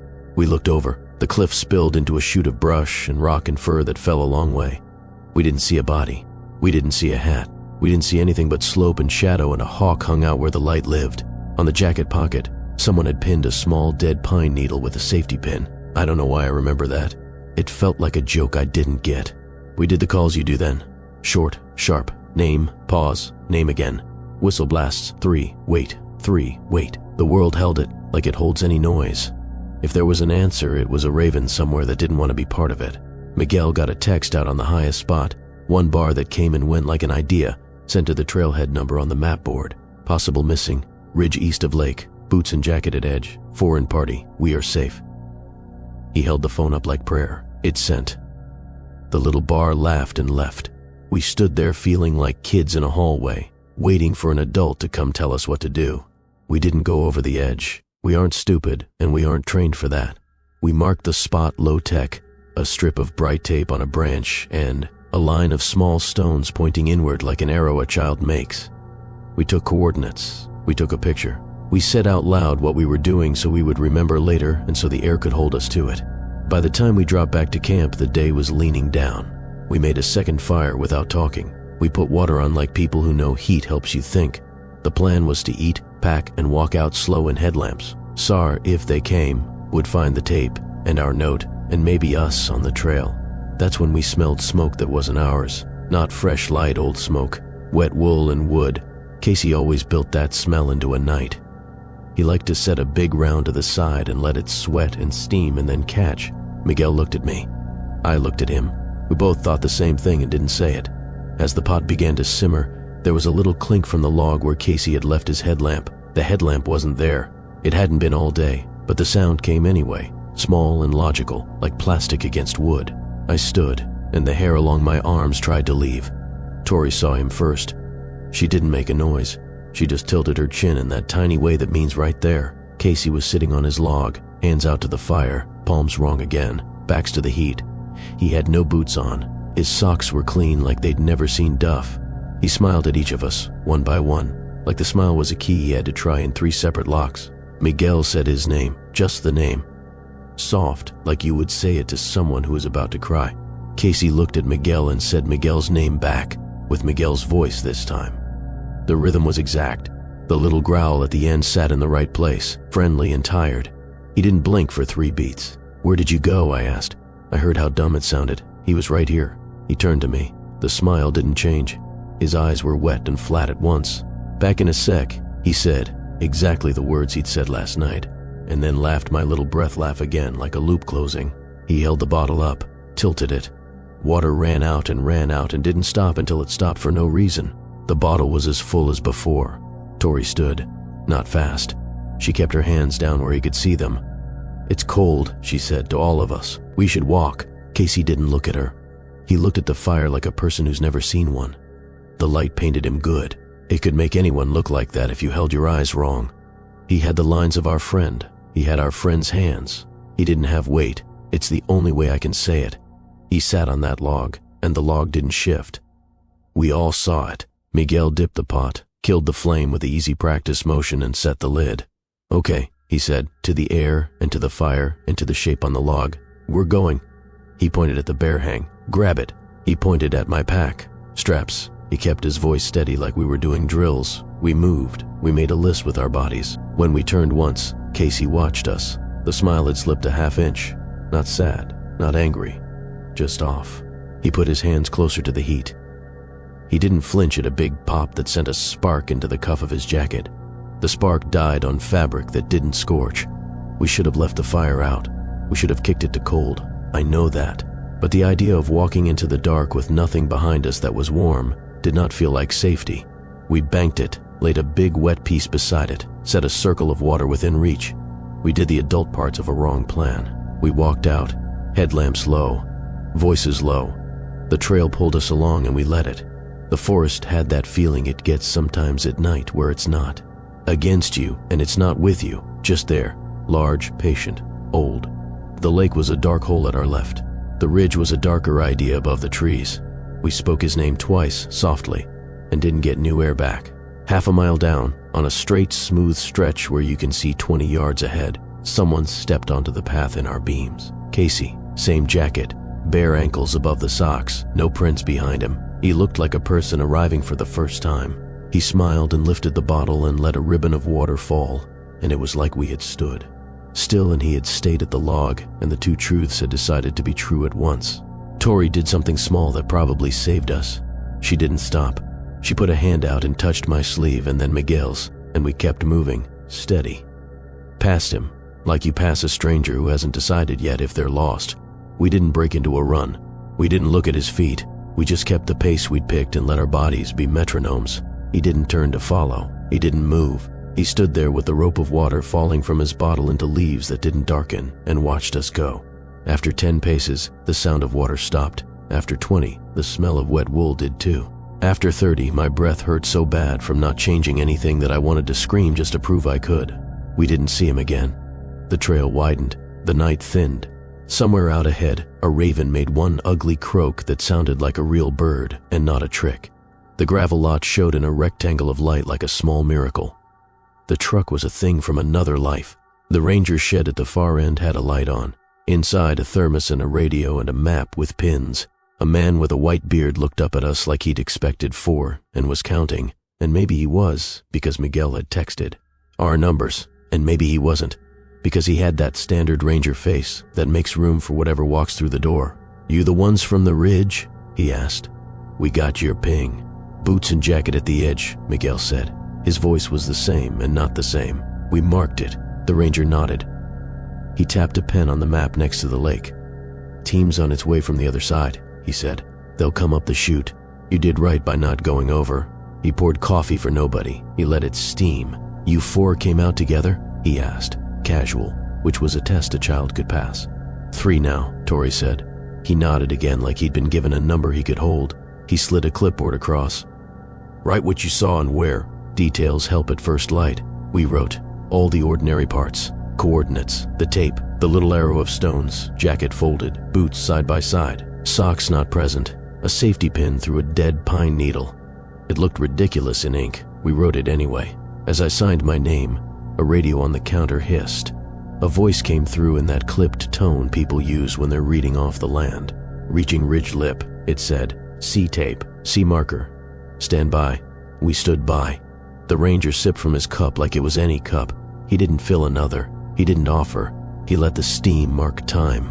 Out beyond the windows, the trees waited the way trees do. No opinions, no rush. The radio crackled again. "Edge is clean," the voice said. "No subject, no sign of a fall. Negative debris, negative tracks beyond lip." "Copy. We'll grid the shelf in the draw. Stand by." The ranger pressed the transmit button. "Copy," he said. "Grid the shelf. Full caution. We've got 3 from the party safe at the station. 3. He let go of the button and turned the volume down to a whisper, like the words could change shape in loud air. He looked at us without looking too hard. He pointed with his chin toward the porch. "You can sit," he said. "You can wait. We'll set you up in the bunk room if this goes to hours." We went out to the porch. The night had thinned to that pale kind before dawn. The forest held its line. Somewhere far off, way back toward the lake, a single voice said, quiet and neat and wrong, "Back in a sec," like it was an echo from yesterday that had taken a long time to arrive. We didn't answer. We sat on the steps with our packs at our feet and watched the dark bleed gray and then the gray go light. A team truck arrived and then another. People moved with purpose, ropes coiled, helmets hung from hands no shoulders high yet. The radio whispered now and then. The hawk rose when the sun threw one hard bar of gold on the ridge. It circled the lip where the tape would look silly from up there. On the clipboard in my lap, my name looked like someone else had written it. Under it, the ranger had scribbled a note in his own hand. Not protocol, not for the file, just a line he must write when this happens. Don't break the circle, walk together. Casey didn't come out with the first light. He didn't come out with the second. Maybe he will with the third, somewhere else, for someone else, stepping into their camp with a bottle that never empties and a smile that fits almost right. Maybe he's nowhere at all and we were tired and scared and pressed our thumbs into fabric and made a story because we needed one. We stayed until the sun took the cold off our hands. Then we stood, together, like people learning to walk again. The trailhead sign creaked in a small wind. The radio in the shed hissed and hissed. In the trees beyond the parking lot, a jay screamed like a hinge that needs oil, and it sounded like life, and it sounded like the woods, and it sounded like something ordinary that would stay ordinary if we let it. We did. We let it. We didn't go home yet. We stayed on the porch until the coffee went cold, and the map stopped looking like a trick, and the pins looked like pins. Then we shouldered our packs and walked across the lot the way you walk out of a church. Quiet, together, not looking left or right. Somewhere behind us, the fire we'd banked at the lake must have finished its job and found dark. The air did not carry the smell. The bottle did not pour. The voice did not call. The trees went on being trees. We went on being 3. I like quiet trails, the kind that don't make a big deal about being trails. Old logging roads with grass in the middle. Elk paths that turn into human paths and then forget which they were first. Late October had that soft light where color goes from loud to careful. I brought a small pack, a blue tent, and a habit I picked up last year. If I see old survey tape where it doesn't belong, I cut it down and pack it out. It's not a moral crusade. It's just that once you know how easy it is to follow a pink ribbon farther than you meant to go, you start feeling responsible. Flagging multiplies. It flutters like an answer, and you want to keep asking. The first strand was at the trailhead, looped twice around a alder branch above the signboard, neon pink. The official notices talked about fire risk and a temporary bridge closure half a mile up. A small handwritten card at the bottom said, "Please don't add new flagging. Report unauthorized markers at the ranger station." The pink strip ignored all that and tugged in the little breeze like a friendly finger. I snipped it with my knife, coiled it into my trash Ziploc, and shouldered up. The path was a shallow spiral through second growth and old stumps tall as chairs. The air smelled like wet pencil shavings and mushrooms. Somewhere to the right, a creek slipped under sword ferns. I crossed a patch of cedar duff that gave underfoot like bread. I didn't talk. Sometimes silence wants to be alone with itself, and adding a voice feels like interrupting a prayer. Another ribbon waited at head height at the first junction, pink again, but faded, tied with a neat square knot and a little tucked tail like someone had learned to tie on a boat. It pointed left, toward the closed bridge. I went right and cut it on my way through. 2 pieces in the bag. If you've never done it, it's funny how quickly your eyes learn that color. You start seeing it in your peripheral, little flashes through green and gray. It's like your brain adds a filter. I walked an hour, cut 8 more. Some were sun-stiff and brittle. Some looked new. One, lime green, trembled on a young fir and made a whisper the way flagging does when it rubs itself. The loop bent upslope to a shelf where the wind scraped across the tops of huckleberry. I found a small place to camp, tucked behind 3 hemlocks, a little bowl with a flat rock like a table. The lake was close enough to smell without seeing, old iron and leaves, and the faint sweetness that comes off rotting logs after a dry spell. I pitched the blue, strung a short line for socks, set the stove on the flat rock and watched steam climb and untie itself in the cool air. While the water heated, I saw the tape on the far tree. Not bright this time, white. A narrow, almost translucent strip tied twice around a branch at about the height of my eyes. It had yellowed around the edges like paper left in a window too long. The knot was odd, 2 turns and a twist, but backwards, the tag ends, tucked under themselves and pointing in, toward the trunk, not out. I stood there longer than I needed to with the lid in my hand, deciding if I felt superstitious. Then I cut it like the others. The branch twitched like it had been holding a breath. I ate, cleaned the pot, set the bear can away, and spent the last light practicing being still. You forget how to do it when you live around people. When the dark turned the hemlock branches into a low ceiling, I crawled in and let the nylon turn my headlamp into a small room. Sometimes at night the forest hums, not bugs, not wind, something lower, a room tone the size of a valley. That night it didn't. It sat. The quiet had a weight to it, like a coat you don't remember putting on. A minute after I turned the light off, something tapped the tent pole twice, not hard, not a knock, more like a ribbon's tail flicking fabric. F. I pictured the last piece I'd cut and told my brain to file it under wind, even though the air felt uncommitted. I put the heel of my hand over my sternum to keep my breaths from climbing.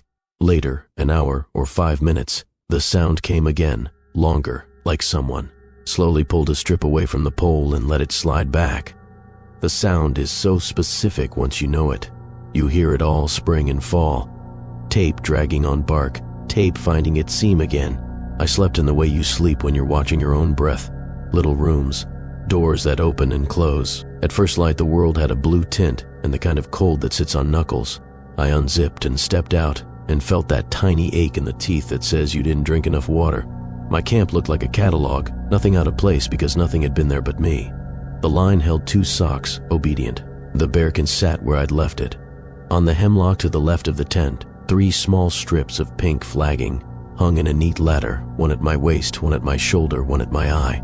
They were tied with that same backward knot.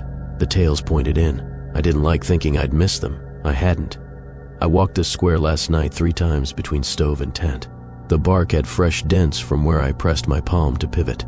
The tape was new, or it had become new around me, which feels like saying the same thing 2 ways. I cut them and added them to the bag. The bag made a soft hiss when I squeezed it, plastic on plastic. I could smell the faint chemical sweetness of cheap dye. Breakfast, water, little motions. I left camp tense like a jaw. The loop climbed through a stand of smaller fir where sunlight fell in thin lines between trunks.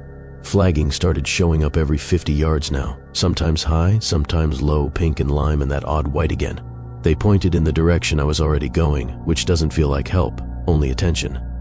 I didn't cut all of them. Some I let be. A person can be polite and still superstitious. At a notch in the ridge there was a tree with 6 ribbons on one branch tied tight around as if measuring.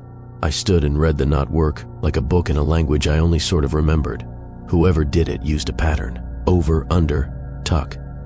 Your hands learn that when you tie off a lot of bags or hang a lot of lines.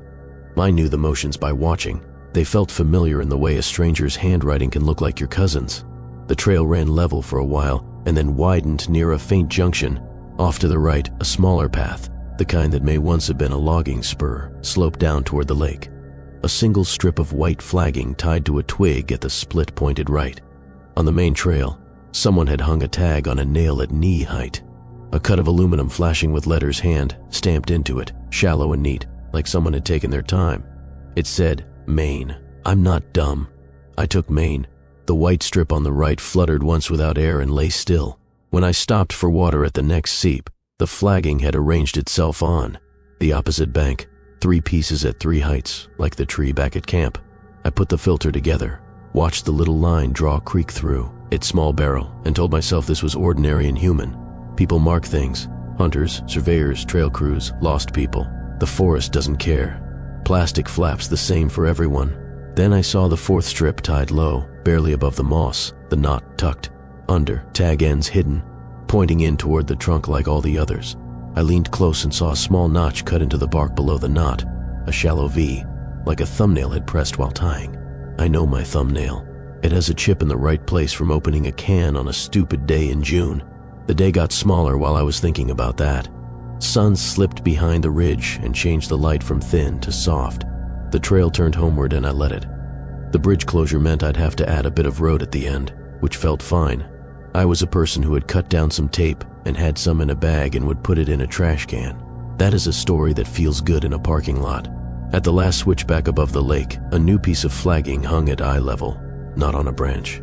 From a head-height notch cut into the side of the trail sign's post, the way you'd hang a key by its ring. White again, 2 turns, backward knot, the tails tucked inward, pointing into the wood. I stood there with my hand on the post and let my head accept the shape of the thought before I let my mouth have it. Don't add knots to things you don't own. It came to me in my grandmother's voice, which was an odd surprise. She liked stitching.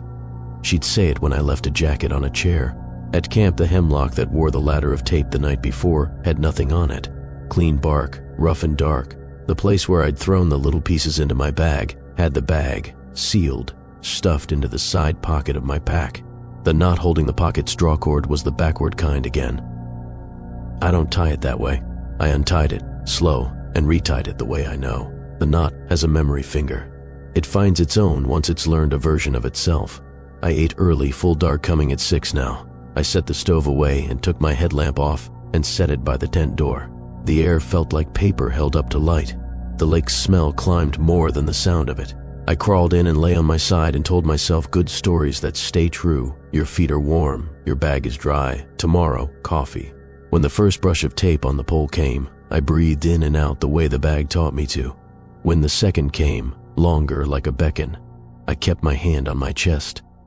When the third came, it sounded from above my head, not outside, not inside, just where the space is that fabric makes. It barely moved the nylon.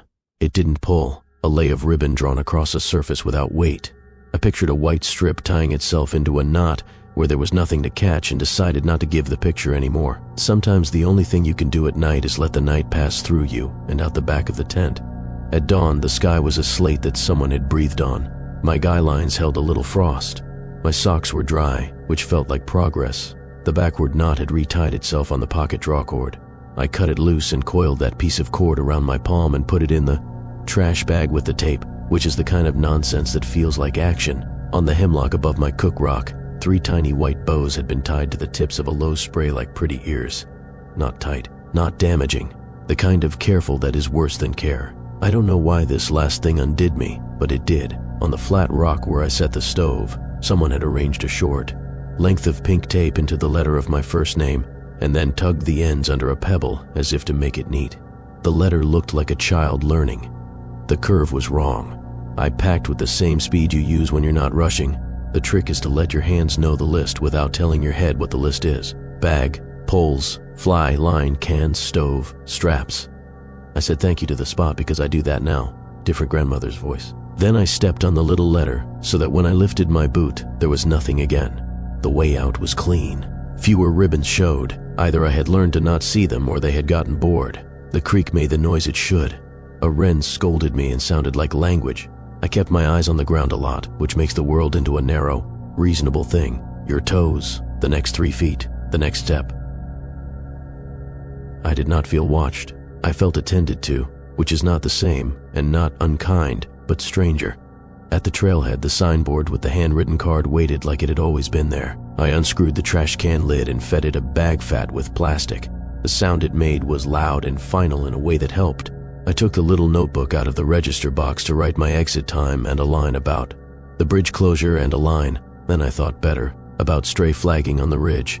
The notebook's spiral had a piece of white tape threaded through it like a bookmark. Backward knot, ends tucked. The piece wasn't long. When I touched it, it felt warm, like sun through plexiglass. I slid it free and, because you can be polite and superstitious and practical, at the same time, I folded it twice and tucked it into the trash with the rest. A guy in a ball cap and a volunteer vest came around from the shed with a mug and a crossword, one of those faces that looks young and old at once depending on light. He said, "How's it up there?" "Quiet," I said. The word was true and useful. He nodded at the can. We try to gather that stuff. People flag for everything. Sometimes it's helpful. Sometimes it's breadcrumbs for one person and a maze for everybody else. I cut what I saw, I said. It felt like a confession that didn't need absolution. He sipped. Thanks. He set the mug on the step and pointed with his chin at the board's lower edge. We keep a little basket for scraps, he said. No idea why. Habit. I looked. A shallow wire tray hung there with 2 bits of curled tape in it, pink and lime, sun-bleached and soft, ends tucked inward. A 3rd piece lay across the top like it had been set down to be admired and forgot. White, backward knot, the tails pointing in, toward the wire. I didn't touch that one. I signed out, writing smaller than I meant to, the way you do when you can hear your own pen too loud. I wrote, camped one night, bridge closed but passable by road, saw unauthorized flagging along ridge, removed what I could. I didn't write the letter on the rock. I didn't write about knots with opinions. On the way to my car, a thin strip of pink lay across the gravel, not caught on anything, not moving. And then, it moved, a little curl the way a live thing flicks, before laying still again in the wind that wasn't there. I stood and tried to remember which pocket I'd used for the knife and which hand had reached and whether cutting or leaving would make it worse or better. I left it. I think sometimes you have to leave a small piece of the forest's idea of you where the forest thinks you are. Maybe it confuses the count. Maybe it is not counting you at all. Back on the highway, I rolled the window down and let the car decide what sound air makes. The flagged places in my head began to quiet. On the porch of the ranger shed, the volunteer lifted his mug and the crossword and went inside, and the little basket under the signboard hung still, and the ribbons in it learned the shape of their new knot around wire. And the wind, if it came at all, was very careful about what it lifted. I didn't bring any tape home. I didn't keep a souvenir. The backward knot lives where it lives. If you go out there and see a strip where there shouldn't be one, do what you think is right for your hands. Cut it, coil it, leave it, follow it. Just don't teach your fingers a new way to tie unless you want them tying that way forever. And if you wake up with little bows on the low branches near your camp, untie what you can without tugging hard. Knot memory is a funny thing. Once the forest learns yours, it keeps tying it even when you don't. Early November, shoulder season, the kind of cold that makes your breath a little visible all day and your fingers honest about how much they like gloves. I took a loop most people avoid after the first flurries. Old roadbed, a ridge, traverse, a creek crossing on a downed cedar that looks worse than it is. 2 days, 1 night. I wanted quiet, and I got it. I also got something else. I don't think of myself as a tracker, but I notice feet. Mine leave an easy signature. Right heel drags a hair on the inside. Left foot points a degree out. I only know because mud tattles on everybody. The first prints showed a mile in, where the trail widened into a straight. Fresh enough that the edges were still crisp in the thin frost, the way sugar looks on a cookie. Deep, like a person my size with my pack weight. Vibram-ish tread, a chip out of the right heel lug, like mine. I stopped and bent over them the way you do when you're pretending to check your laces.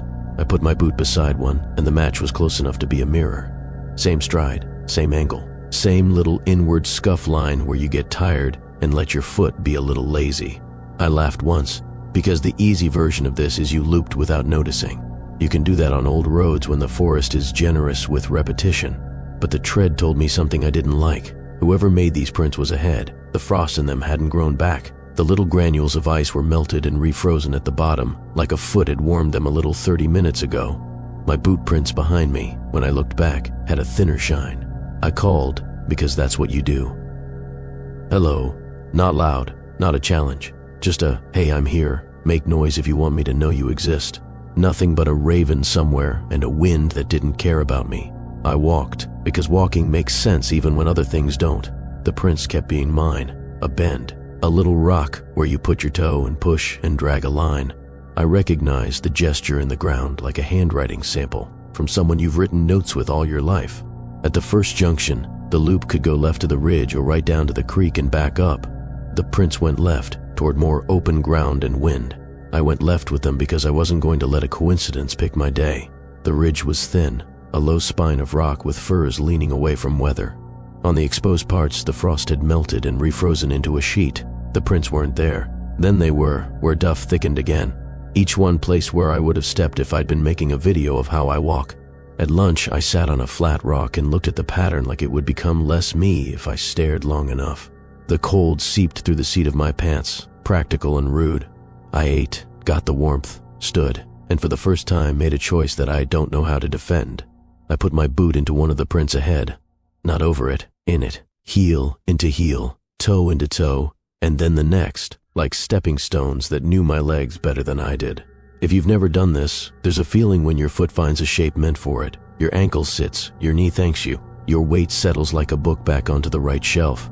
It felt good and wrong. I did 3 steps like that, then stopped and did 3 into clean duff just to prove I could. By mid-afternoon, the sky had pulled a thin gray over everything like gauze. The trail dropped into a saddle that held cold like a bowl. My camp spot was a few minutes beyond, flatter ground under fir, a bare patch, where people had made small fires and then gotten scolded by signs. I don't do fire alone, not since a year with too many smoke days. Stove only, tent load of wind, bear can away in a little cradle between roots. And there they were around my site, prints in a ring at the edge of the flat, not close. Just a polite circle like a person pacing and thinking about whether to knock. Mine, of course, heel scuff, left toe a touch out, same stride, same idea of how big a circle should be to feel like being near and not in. I chose not to count how many times that circle had been walked. Some numbers make you less brave. Evening in November comes like someone has noticed you forgot to turn a light off and is doing it for you. I ate with my hat on, which always feels like camping for real, and watched steam drift and make small decisions in the air. No birds by then. A squirrel did one half-hearted scold and decided I wasn't worth the vowels. I put the pot away, set the headlamp down beside the door, zipped, and let nylon make a little room for me again. Sometimes at night I listen, and the listening gets loud. It wasn't like that. The quiet was simple and kind until about an hour in when the sound started. You know that noise when a boot sole lifts cleanly out of shallow frost? Not crunch, more soft unstick, like tape releasing. The sound came from the edge of the flat where the ring had been. One step, wait, another, like someone completing a circle they'd started earlier and didn't want to leave unfinished. They stopped by the corner where my pack sat and stood there long enough to be a choice. It would be a better story if I said I spoke, called out a hello again, said a name I wished were mine. I didn't. I lay with my hand on my sternum and counted breaths the way a person counts stitches to keep from pulling a thread too tight. When the steps started again, they were careful and even. They rounded the tent and stopped by the door. Not close, 10 paces. The quiet between us belonged to both of us, which is the worst kind. Around midnight, well, what felt like midnight, the sound came from behind my head. Not steps, just weight shifting and frost, a little settle. If you've ever stood still in the cold and swayed because stillness is heavy, that's what it was. A person-shaped idea making a small adjustment to keep their feet warm. Mine. The idea had my gait. I slept because the body is kind, even with all that. Morning had that blue that turns to yellow inside your cup when you pour coffee.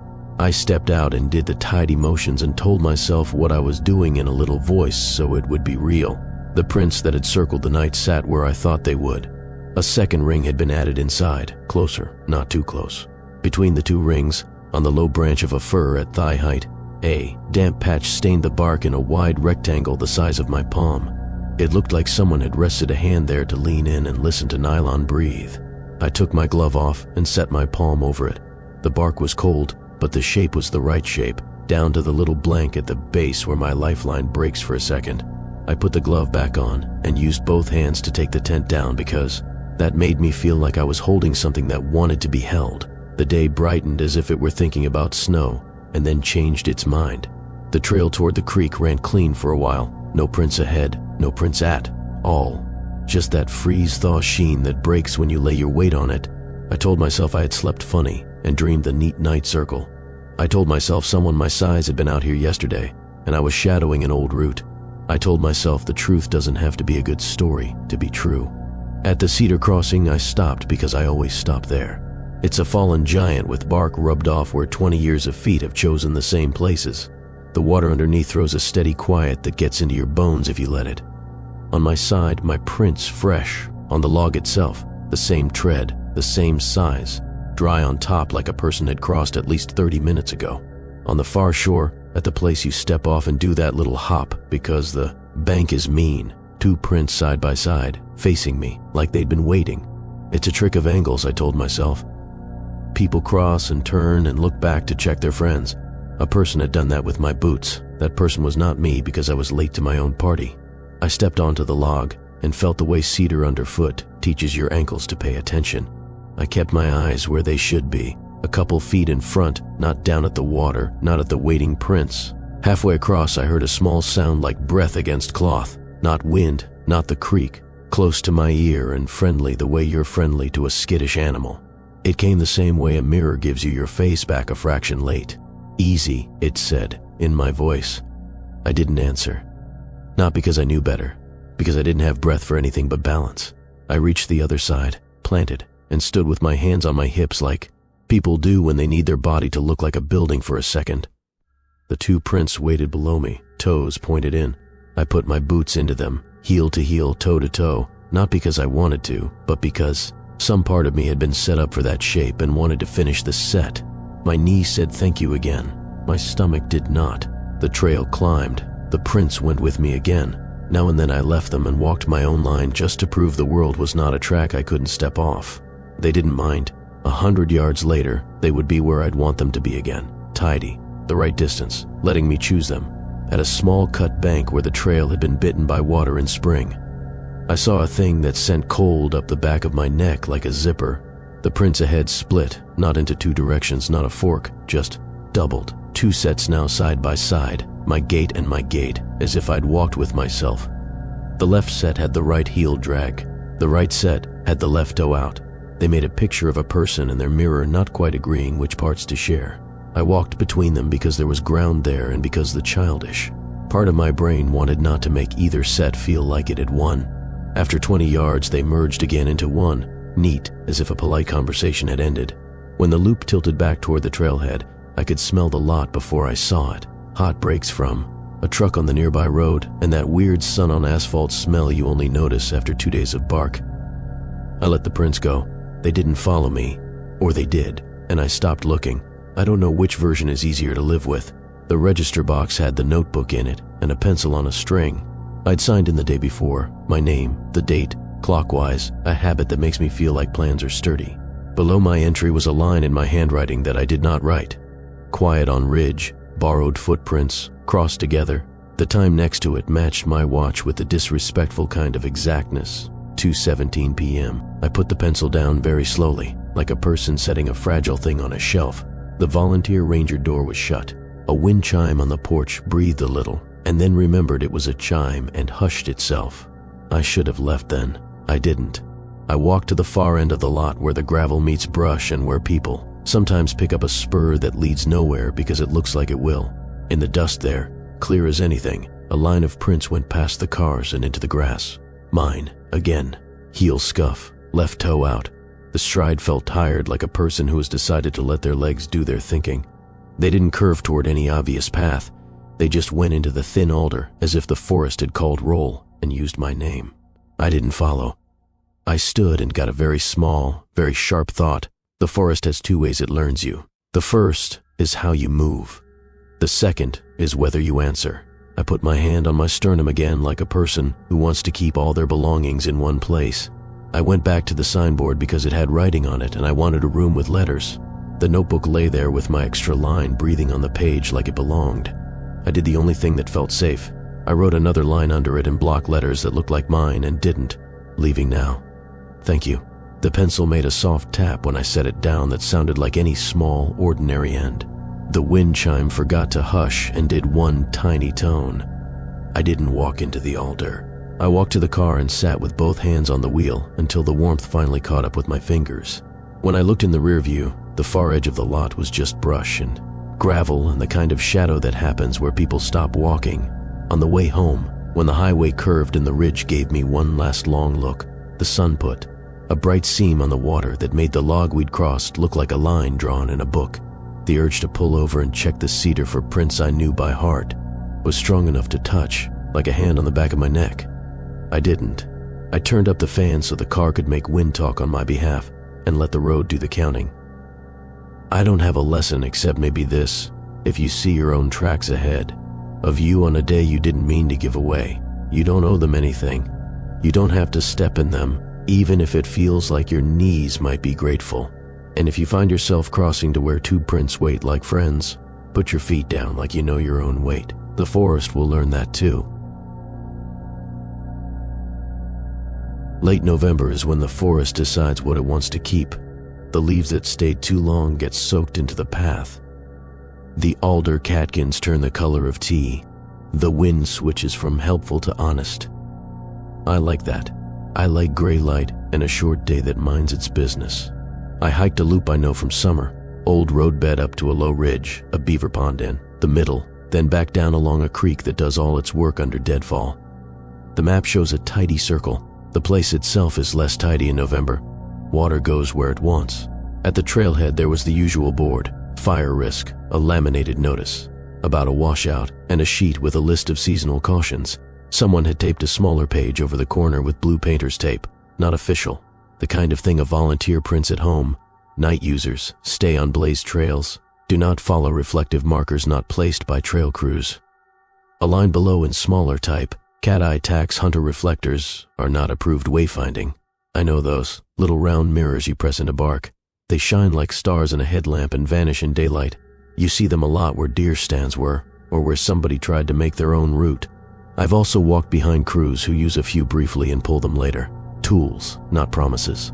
The day was cold enough to make breath all day. My pack was small. I wanted one night out in a morning with a flat lake and steam coming off it in a line. The trail climbed easy through second-growth fir, the kind that grows in tidy rows where a cut happened 30 years ago and forgot to tell the trees they could be chaotic again. The wind moved in long pieces up there, not gusts so much as big, slow pushes that made the canopy breathe like an animal asleep. At the first switchback, I saw a cat-eye tack in daylight, which is rare. Just the faintest glassy circle on the shady side of a hemlock, too neat to be sap. Someone had placed it at my shoulder height. I put a finger on it, cold. The head had that cheap nickel feel. I didn't pry it out. I don't like to take things I didn't put in. I just registered it. Here, someone wanted attention at night. The ridge gave me a slanted view down to the beaver pond, a dark coin sunk into brush. I could smell it, iron and old leaf, that sweet rot that goes soft when the air sits. I dropped to it and found a small flat tucked under cedar skirts, perfect for one blue tent and a little line for socks. I pitched before the last light got shy. The stove warmed my hands in that way small fires do, a point of heat that makes the cold around it honest. Dusk is a color in November, not a time.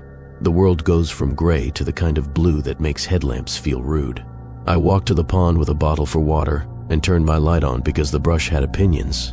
That's when I saw the first eye. A bright, coin-sized star lit up on a tree across the pond, then another to its right, a little lower, then a third farther right, lower still, like a slope of small moons. I could have believed those were accidents, random reflectors left from some hunter's weekend, if there hadn't been a fourth in the exact place that would make a gentle curve between the third and a fifth I couldn't see until I moved. When I shifted the light, they woke one by one, each catching the beam and giving it back without blinking. I followed reflectors at night on purpose. They can make a safe line across a tricky piece if you trust the person who set them. I didn't trust whoever did this. The curve arced away from the actual trail.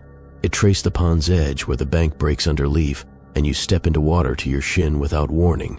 I filled my bottle, watched my breath, and turned the light off. The cat eyes disappeared. The pond went back to black. At camp, I kept my headlamp low. The tent was a small room, nylon humming when the wind found it. I ate with my hat on. Steam made quick sketches in the air and tore them up. The quiet had weight, not the dramatic kind, just a coat that fit. After I clicked my light out, the forest made its usual night adjustments, small creaks. A twig settling, something out there deciding to be a vole and not a robber. I was almost asleep when a single bright point glowed through the mesh triangle above the door, like a distant star. It was too low in the trees to be sky. I held as still as a person can when they remember how stillness works. The point winked, vanished, and then two more lit to the right of where it had been. Lower, like the curve I'd seen at the pond had sidled closer and was trying again at camp height. Light has rules. Reflection has rules. Things glow when you give them something to borrow. I lay there thinking about my tent, tiny bleed-throughs and seams, a little. LCD on my watch, the headlamp where I'd set it face down by the door. I rotated the headlamp with 2 fingers so the lens faced away under the vestibule. The glow through the mesh went dark. Then another point lit, farther left this time. Then another near my feet. Each came up slow, like a child learning how the switch works. I pulled the bag hood up so just my mouth showed, and I put my hand on my sternum to remind my body who was in charge. The light points didn't push or crowd. They waited. I tried a dumb experiment, the kind you do alone at night because you want to be useful to fear. I opened my palm toward the mesh and then turned it toward the floor. Up, down. The point near the door brightened when my hand faced up and dimmed when my hand faced down, as if there was light pooled in the tent and my palm decided who should have it. That's not how anything works, I told myself quietly. Then the world didn't argue, which is worse than being told you're wrong. I slept. I always do. The body is kind and takes over when the story can't. The small sound woke me. Not a step, not chewing, not rain. A soft tick at tree height. Then another, one tree over. Imagine pressing a thumbtack into a bulletin board with care so it doesn't. It squeak, just that last little seat as the head meets the cork. Tick, in threes, like a habit. 1, 2, long beat. 3. The wind was still. The pond out there did its slow breath. I counted my own into the bag and let the sound be a thing I wasn't qualified to fix. Morning made the world uncomplicated. Frost on the guy lines. A skin of ice hugging the mud near the pond like glass in a broken frame. A wren drilled my ear with the exact number of syllables wrens prefer, which is all of them. In daylight, the trees around camp look like trees. No stars stuck to them. Bark has its own language. Scratches, sap bubbles, the clean oval where a branch left. On one cedar at the edge of my sight, about eye level, a tiny silver circle sat where bark folds made a cradle, a cat-eye tack. I leaned close. The head was set perfectly flush, like the tree had grown around it. There was no sign of hammer marks, no scab where wood had been bruised. When I tried to pry it with my nail, it didn't give. It didn't even feel like metal. It felt like I was pressing my finger to a flat, cold coin glued to what bark would be in a different world. I went for water without turning my light on. The pond held its cold quietly. Across the way, in the trees, nothing winked. I told myself the night had been a dream that used tools I already knew. Reflectors, wind, the idea of being watched, and made a show with them. I packed slowly like a person who isn't rushing. When I pulled the tent stakes, each came free without the usual little hiss. The ground let go of them like it had never learned to hold. The plan was to finish the loop and be back at the car by early afternoon. The sky looked like it could decide rain or not rain, and be right either way. On the way out of the pond basin, I passed a hemlock with 3 tiny pinprick holes in a diagonal up the trunk. I only noticed because each hole held a speck of something shiny, not sap. I touched one with a knuckle. My knuckle came away with a dot of glitter stuck to it, the kind they mix into reflective paint. Bead glass that throws light back at its source. Trail crews use it sometimes on blazes you're supposed to find with a headlamp. Hunters buy it at hardware stores and press those dots into cheap plastic.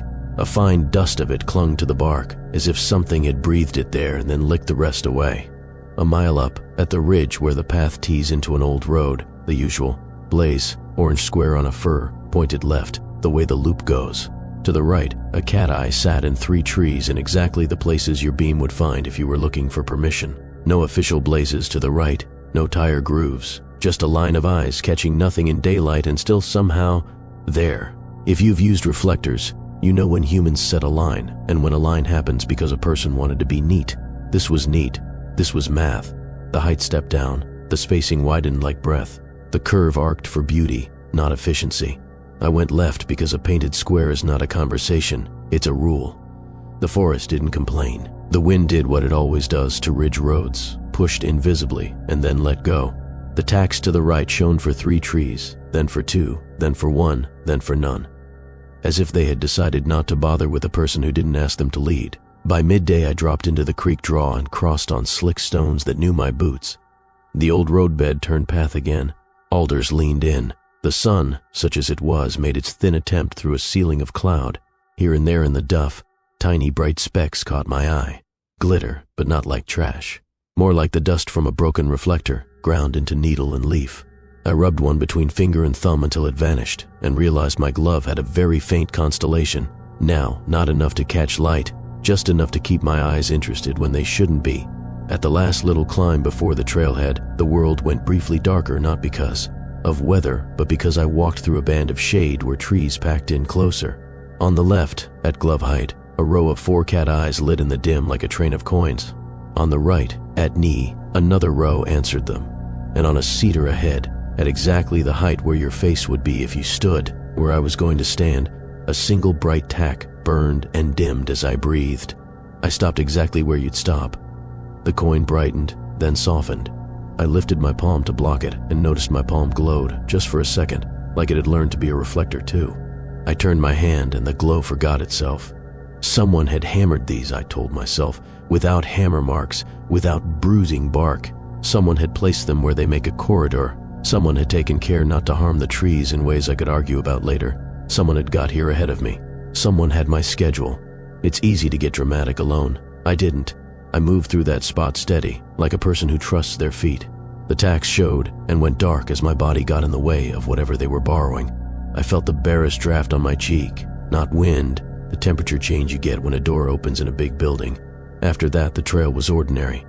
Gravel showed where people have dragged heels. The lot would be visible after one more bend. At the board, the volunteers' printout looked damp around the edges. Do not follow reflective markers not placed by trail crews. Someone had underlined, not with a pencil. The little register notebook lay open with a few lines above mine from yesterday. Names, clockwise, notes about blowdowns. Under my name and the time I'd written in the morning, a new line appeared in a different pen that looked like my pen and could have been my pen if I didn't have my pen in my hand. Night eyes near pond, corridor before lot, stayed on blazes. I put the pencil down very carefully. The wind chime on the porch didn't move. A truck down the road hissed on wet pavement. I felt something in my pocket and took it out, my headlamp. I hadn't used it since dawn. On the strap, a single grain of glass bead glitter stuck, bright and nothing light. I rubbed it and my thumb learned its shape and then unlearned it.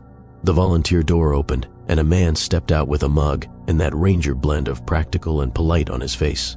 He said, "How's the pond?" "Cold," I said. "True, useful."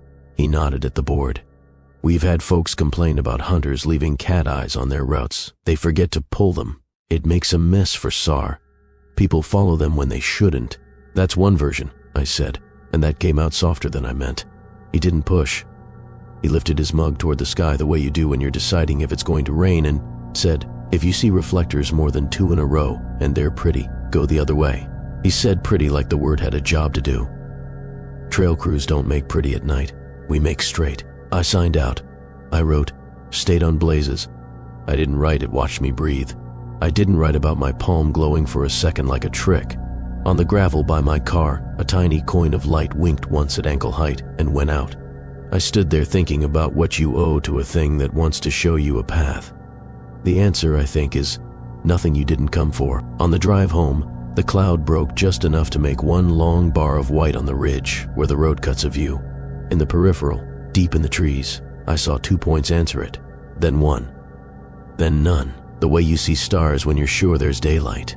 I turned the fan up and let the car make its own wind and held the wheel, with both hands like a person signing their name without moving a pen. If you're out there some late day and dusk, put small moons in the trees, pick the painted square, and keep your light down. Reflectors are honest tools and bad guides. The pretty ones aren't for you. If you feel the urge to reach a hand toward a bright coin and turn your palm up like a bowl, put your hand back on your own chest and count until your breath and the day line up again. The forest will take that as an answer. It'll keep making eyes anyway. It has all winter to practice. First snow came and then left, the way December likes to try a thing on and put it back. I took a loop with a research plot in the middle, one of those squares foresters set years ago and keep measuring, trees tagged with small aluminum numbers nailed clean to bark. It felt like a calm place to sleep. Numbers make some people nervous.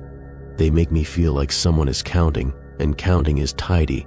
The trail climbed through second growth fir, then broke into an older stand where the trunks held a stillness even wind respects. On the right, a creek moved under deadfall and ice scallop, busy but not in a hurry. The sky was the color of wet glass. My pack was small. One night, then out. I saw the first tag at the plot boundary, a palm-high metal rectangle stamped 217. The nail was sunk flush. The tag hung like a little license plate for bark. 10 feet away, its neighbor read 218, and the tree after. That 219, marching a slow perimeter with quiet logic. I slid a thumb across the cold numbers and felt the shallow braille the hammer left.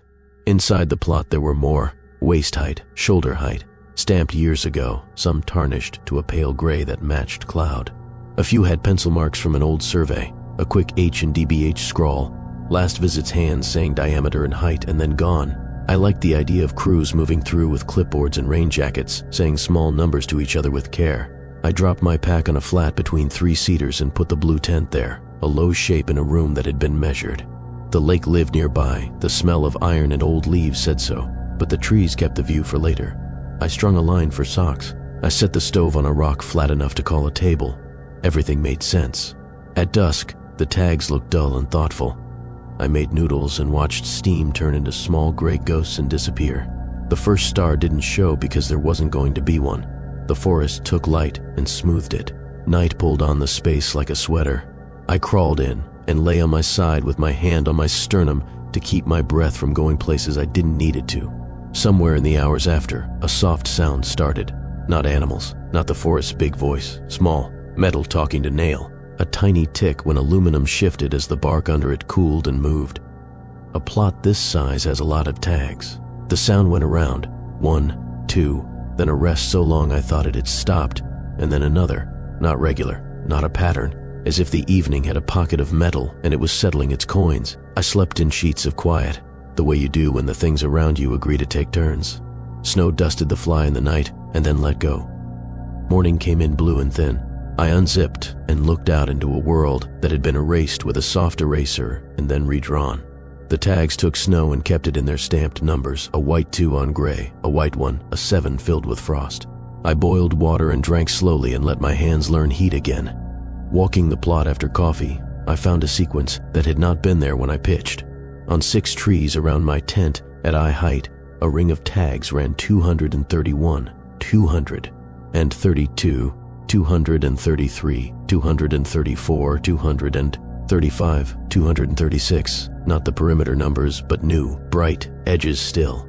Sharp from the stamp, nailed in places where pencil marks from long ago said nothing should be. They were straight, they sat exactly level, as if a bubble in a little vial had been convinced. I could not remember them. The bark under one had fresh crushed moss where a palm might press. I set a finger to 233, and it stole my warmth clean. I didn't take it as a sign. Metal does that. I went on with the day. The loop climbed toward the lake. The snow made maps of things you don't see in summer. Hare, a single coyote, looping down and away, wren's scribbles, like handwriting teaching itself. At a small bench above water, more tags appeared where no perimeter should be. 237 on a leaning fir, 238 on a hemlock that had grown around a storm wound and closed it. 239 hammered onto a thin alder at knee height, the nail comically. Long for such soft wood, the head still bright like a coin in a coat you forgot you owned. The numbers were close to each other, too close for a forestry plot. It didn't feel like a joke. It didn't feel like a puzzle. It felt like a child dividing a room with string no one else could see. Off the bench the lake showed, a dark coin, mist lifting off it in slow sheets.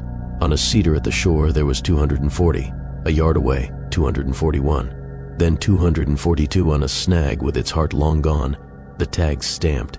A hair crooked as if whoever held the metal had misguessed the swing. I stood with my bottle in my hand and watched a snowflake decide whether to be water. The tag in the snag made a small tick as temperature shifted something the size of a breath. It's easy to be dramatic alone. I counted softly just to have a job. 242, 243. The next should have been across a little cut where a low floodplain starts and the ground forgets to hold your foot. I did not see it. I filled my bottle. I turned my headlamp around in my pocket so the lens faced the seam. Such actions make sense to me. The wind made its long pass along fir tops and left the lower air alone. In that lower air, I heard a tick again, closer. I followed it like you follow a watch in a dark room. On a low cedar knee, almost at the height of my boot, a fresh tag stamped. 243 sat clean under a thin ruff of snow.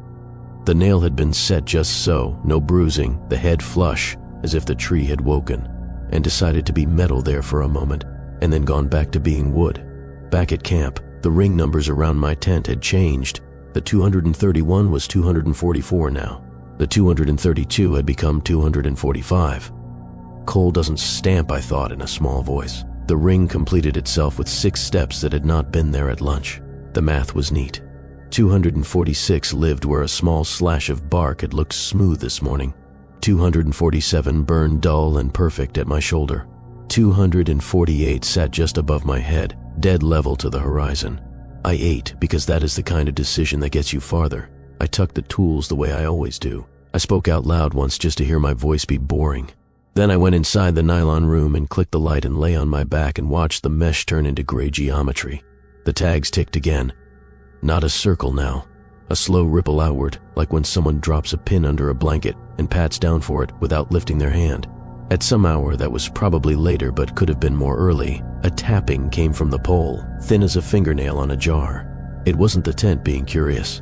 It was a nailhead somewhere very close making its small sound. Tick. A quiet place as a way of making that into a voice. I counted, not because I had a number to get to, but because numbers had filled the room, and it felt rude not to. Morning made the trees blue, and then dark, and then the color of bark again. Frost had drawn fern shapes on the fly where breath got out. I stepped into the plot and found 249 where my shoulder had leaned last night. On the cook rock, a tag stamped 250 lay flat with no nail, no hole where a nail had been, just the flat metal, face up, a neat 250 waiting for an owner. I picked it up before my head could say anything about what my hand was doing. It was heavy for its size, more coin than foil, and colder than the rock even with light on it. I put it in my pocket. I don't do souvenirs. I don't take tags. I took this one without feeling like I was taking. The plot had put it there like a tool on a table. I packed slow. The ring around the tent did not continue counting while I watched. It knew being observed is a kind of work. On the way down, numbers that should have been someone else's appeared at corners I would have glazed past in summer. 251 at a turn where the trail tucks into alder. 252 at glove height where an old blaze once was and the bark had healed. 253 on the back of a hemlock, the side that doesn't like people and faces a little hollow nobody needs. I tried not to build a shape out of where they fell. You can make any line into a path if you add enough dots to it, but when I crossed the little old roadbed near the trailhead, there was 154 on the first trunk at car height, bright and level. On the next, 255. And then, on the signboard post itself, at eye level, metal where wood should be, clean, crisp, 256. I took the notebook from the register box and looked at yesterday's hand, my own, writing the time and clockwise. Under it, a line in my handwriting I hadn't made, plot intact, tags in sequence, no damage. The number 256 gleamed next to my head when I lifted it. In my pocket, the loose 250 warmed to palm temperature and held it in a way metal shouldn't. A truck pulled in while I stood there, tires crunching, a dog behind the cab window fogging glass. The driver did the park and look around a person does when they're deciding whether this is the right place for their morning. He nodded at me the way trailhead people nod. His eyes slid briefly to the tag on the post and away. You can tell when someone sees a thing and decides it's not for them. I wrote out, and the time as if that could hold anything steady. A thin bright came through cloud like someone tracing a line with a finger behind a sheet. I put the notebook back with the pen tucked where it belongs. I set my palm against 256 and felt cold forget me a little. On the gravel between board and car, snow had melted in a circle the size of a boot and left a number in dark wet on dust, 257. No nail, no tag, just a shape the forest had pressed for me to step into if I needed to. I didn't. I didn't leave a note. I didn't peel a tag. I didn't bring the plot into a room where walls have opinions. The loose 250 stayed in my pocket until the highway bent, and the last tall tree gave up following me, and then it sat on the dash, bright in a ribbon of light that didn't belong to anything in particular, as if it understood about being counted by a place that doesn't use clocks. Early December. Snow had come once and backed off, like a dog that wants to try the porch but isn't sure it's welcome. I picked a loop with the corner on the map I'd never visited. One of those old survey points where 4 square miles meet at. A brass cap sunk in rock, witness trees marked around it so people could find the place again if the cap went missing. I like corners. They feel like somebody promised the land an answer once. The trail started as old road, turned path, and then gave up titles and became what feet make. Alder leaned in. Cedar skirts held low snow. The sky was the flat gray that never means rain and sometimes means all of it. A creek ran under things, invisible and constant. A mile from the corner, the forest changed its posture. Second growth gave way to older fir with big bark plates you could lose a hand in. A wind moved high, but down where I walked, the air felt pinned. A blaze showed on a tree, fresh orange square on healed over white from 30 years ago, like two voices agreeing for once. Another blaze, another. The line had been cut this year. I could see where the crew had taken a saw to maple and left neat biscuits on the ground. The corner lived on a low hump. I knew I'd found it before I looked down. The woods got geometric. Openings at right angles, sight lines that pulled straight through brush. In the middle, a round of rock set in mineral soil, a brass disc the size of a teacup, pressed into it and stamped with letters that make sense to people who like grids. T17N, 3 rands E, S16, S15, S21, S22. Little crosses and a date. The date was older than me by a line of years that felt short in trees and huge in hands. Around the cap stood 3 bearing trees at measured distances. The blazes on them were classic witness work, bark cut to a rectangle long ago, inner wood, long since browned and then healed from the edges until the scar looked like a frame. Someone had scribed shallow letters into the face when it was fresh. On one I could still read WT and a number. On another, the hint of an arrow and a year where the last digit had wandered off. The third blaze had a new aluminum tag nailed on with a tiny ring shank nail, stamped, clean, BT 3 to 13.2, FT 270 degree. A small kindness for people who still care. I stood with a hand in my pocket and a thermos cup in the other, and the place felt tidy in a way that didn't subtract any mystery. Somebody had measured here. The forest had agreed to hold the shapes without resenting them. I pitched near but not on the hump. Polite distance. Blue tent low between 2 hemlocks, stove on a flat of rock. The day bled out like tea forgotten on a counter. Snow started again, fine grains that decided to be water only at my cuff. I stayed outside until the last light found nothing left to hold, then zipped in and let nylon put a room around me. The first sound was small, metal answering cold. Not the soft patter of flakes on fly. Not a twig, a tick, then another, spaced like the thought you get when you count without wanting to. Brass talks like that when temperature moves. I pictured the cap tightening itself into rock, saying yes to winter in tiny syllables.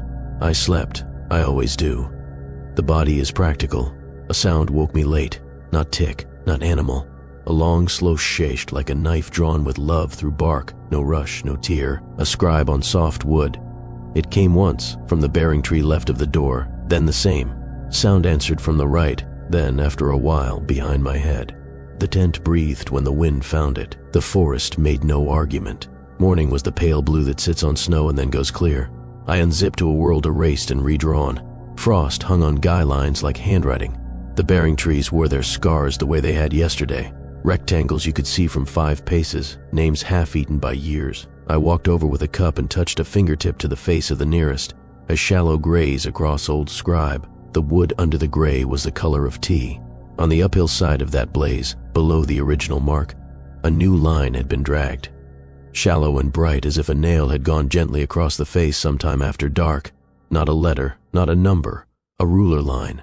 On the tree to the right, a second new line at a different angle. On the one behind me, a third. If I stood where the cap was and looked at all 3 at once, the lines pointed not out to the world but in, and the place they liked was where my tent had been when it was dark just then. I did not move the tent. Doing a smaller thing felt like keeping the big thing polite. I made coffee and watched steam run into cold and quit.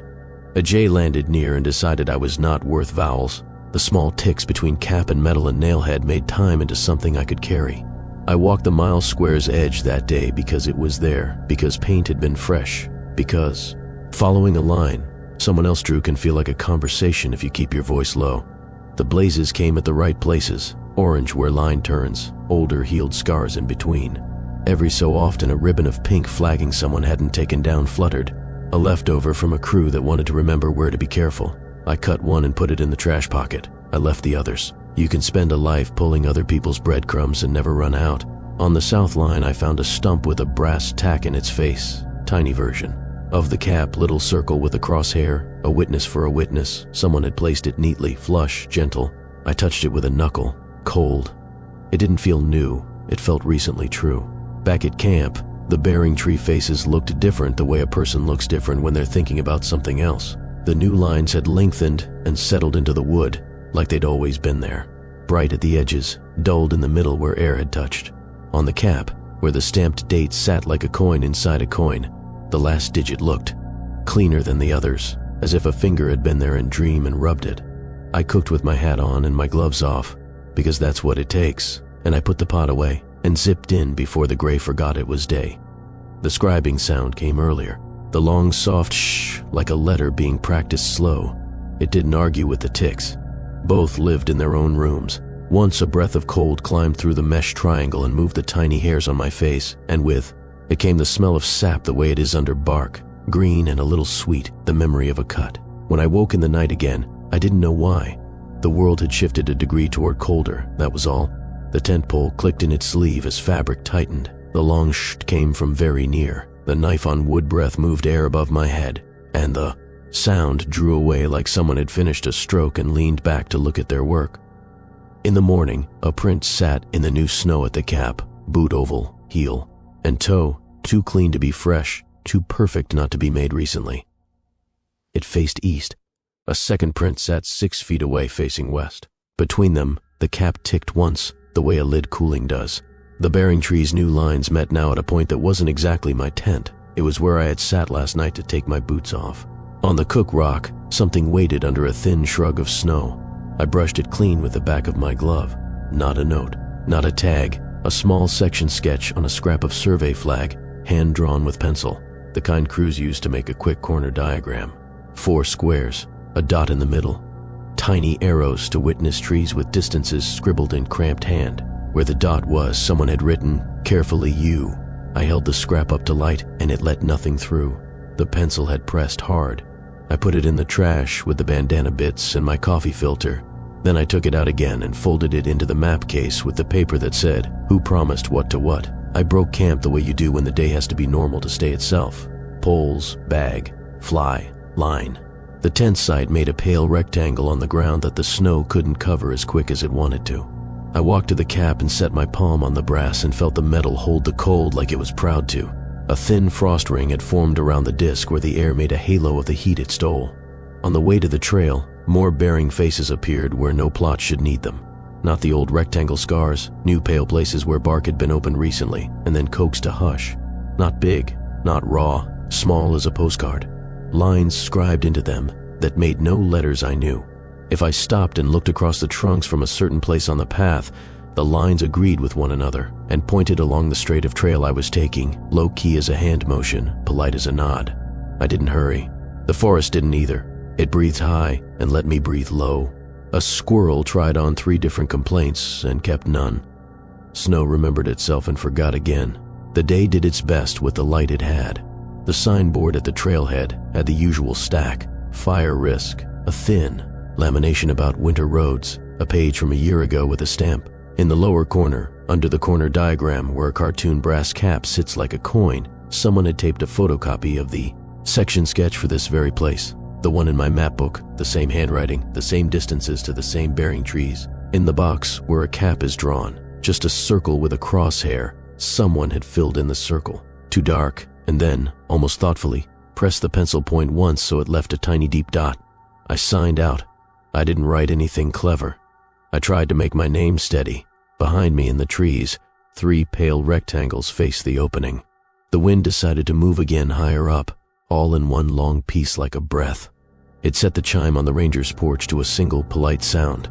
On the way to the car, I passed a sapling alder with no scars on it and no reason to have any yet. A thumbnail line had been dragged across its smooth skin at an angle. Not deep, just enough to take the gray off and show the green. Not a blaze, not a tag, not a letter. If I put 2 more lines like that in the right places on 2 more trees, and if a person stood where the cap was and looked through all 3, they would see the place a tent had been in the dark last night.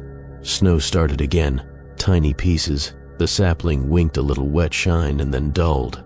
The lot had that smell of cold breaks. My thermos made the small click it makes when it knows it's empty. By the time I pulled onto the road, the hill had turned its face back to trees, and the corner and the cap were the size they are when you are not standing on them.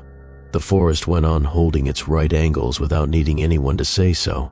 I drove slow where the shade iced and fast where it didn't. The day kept its breath. The numbers, wherever they were, could count without me for a while.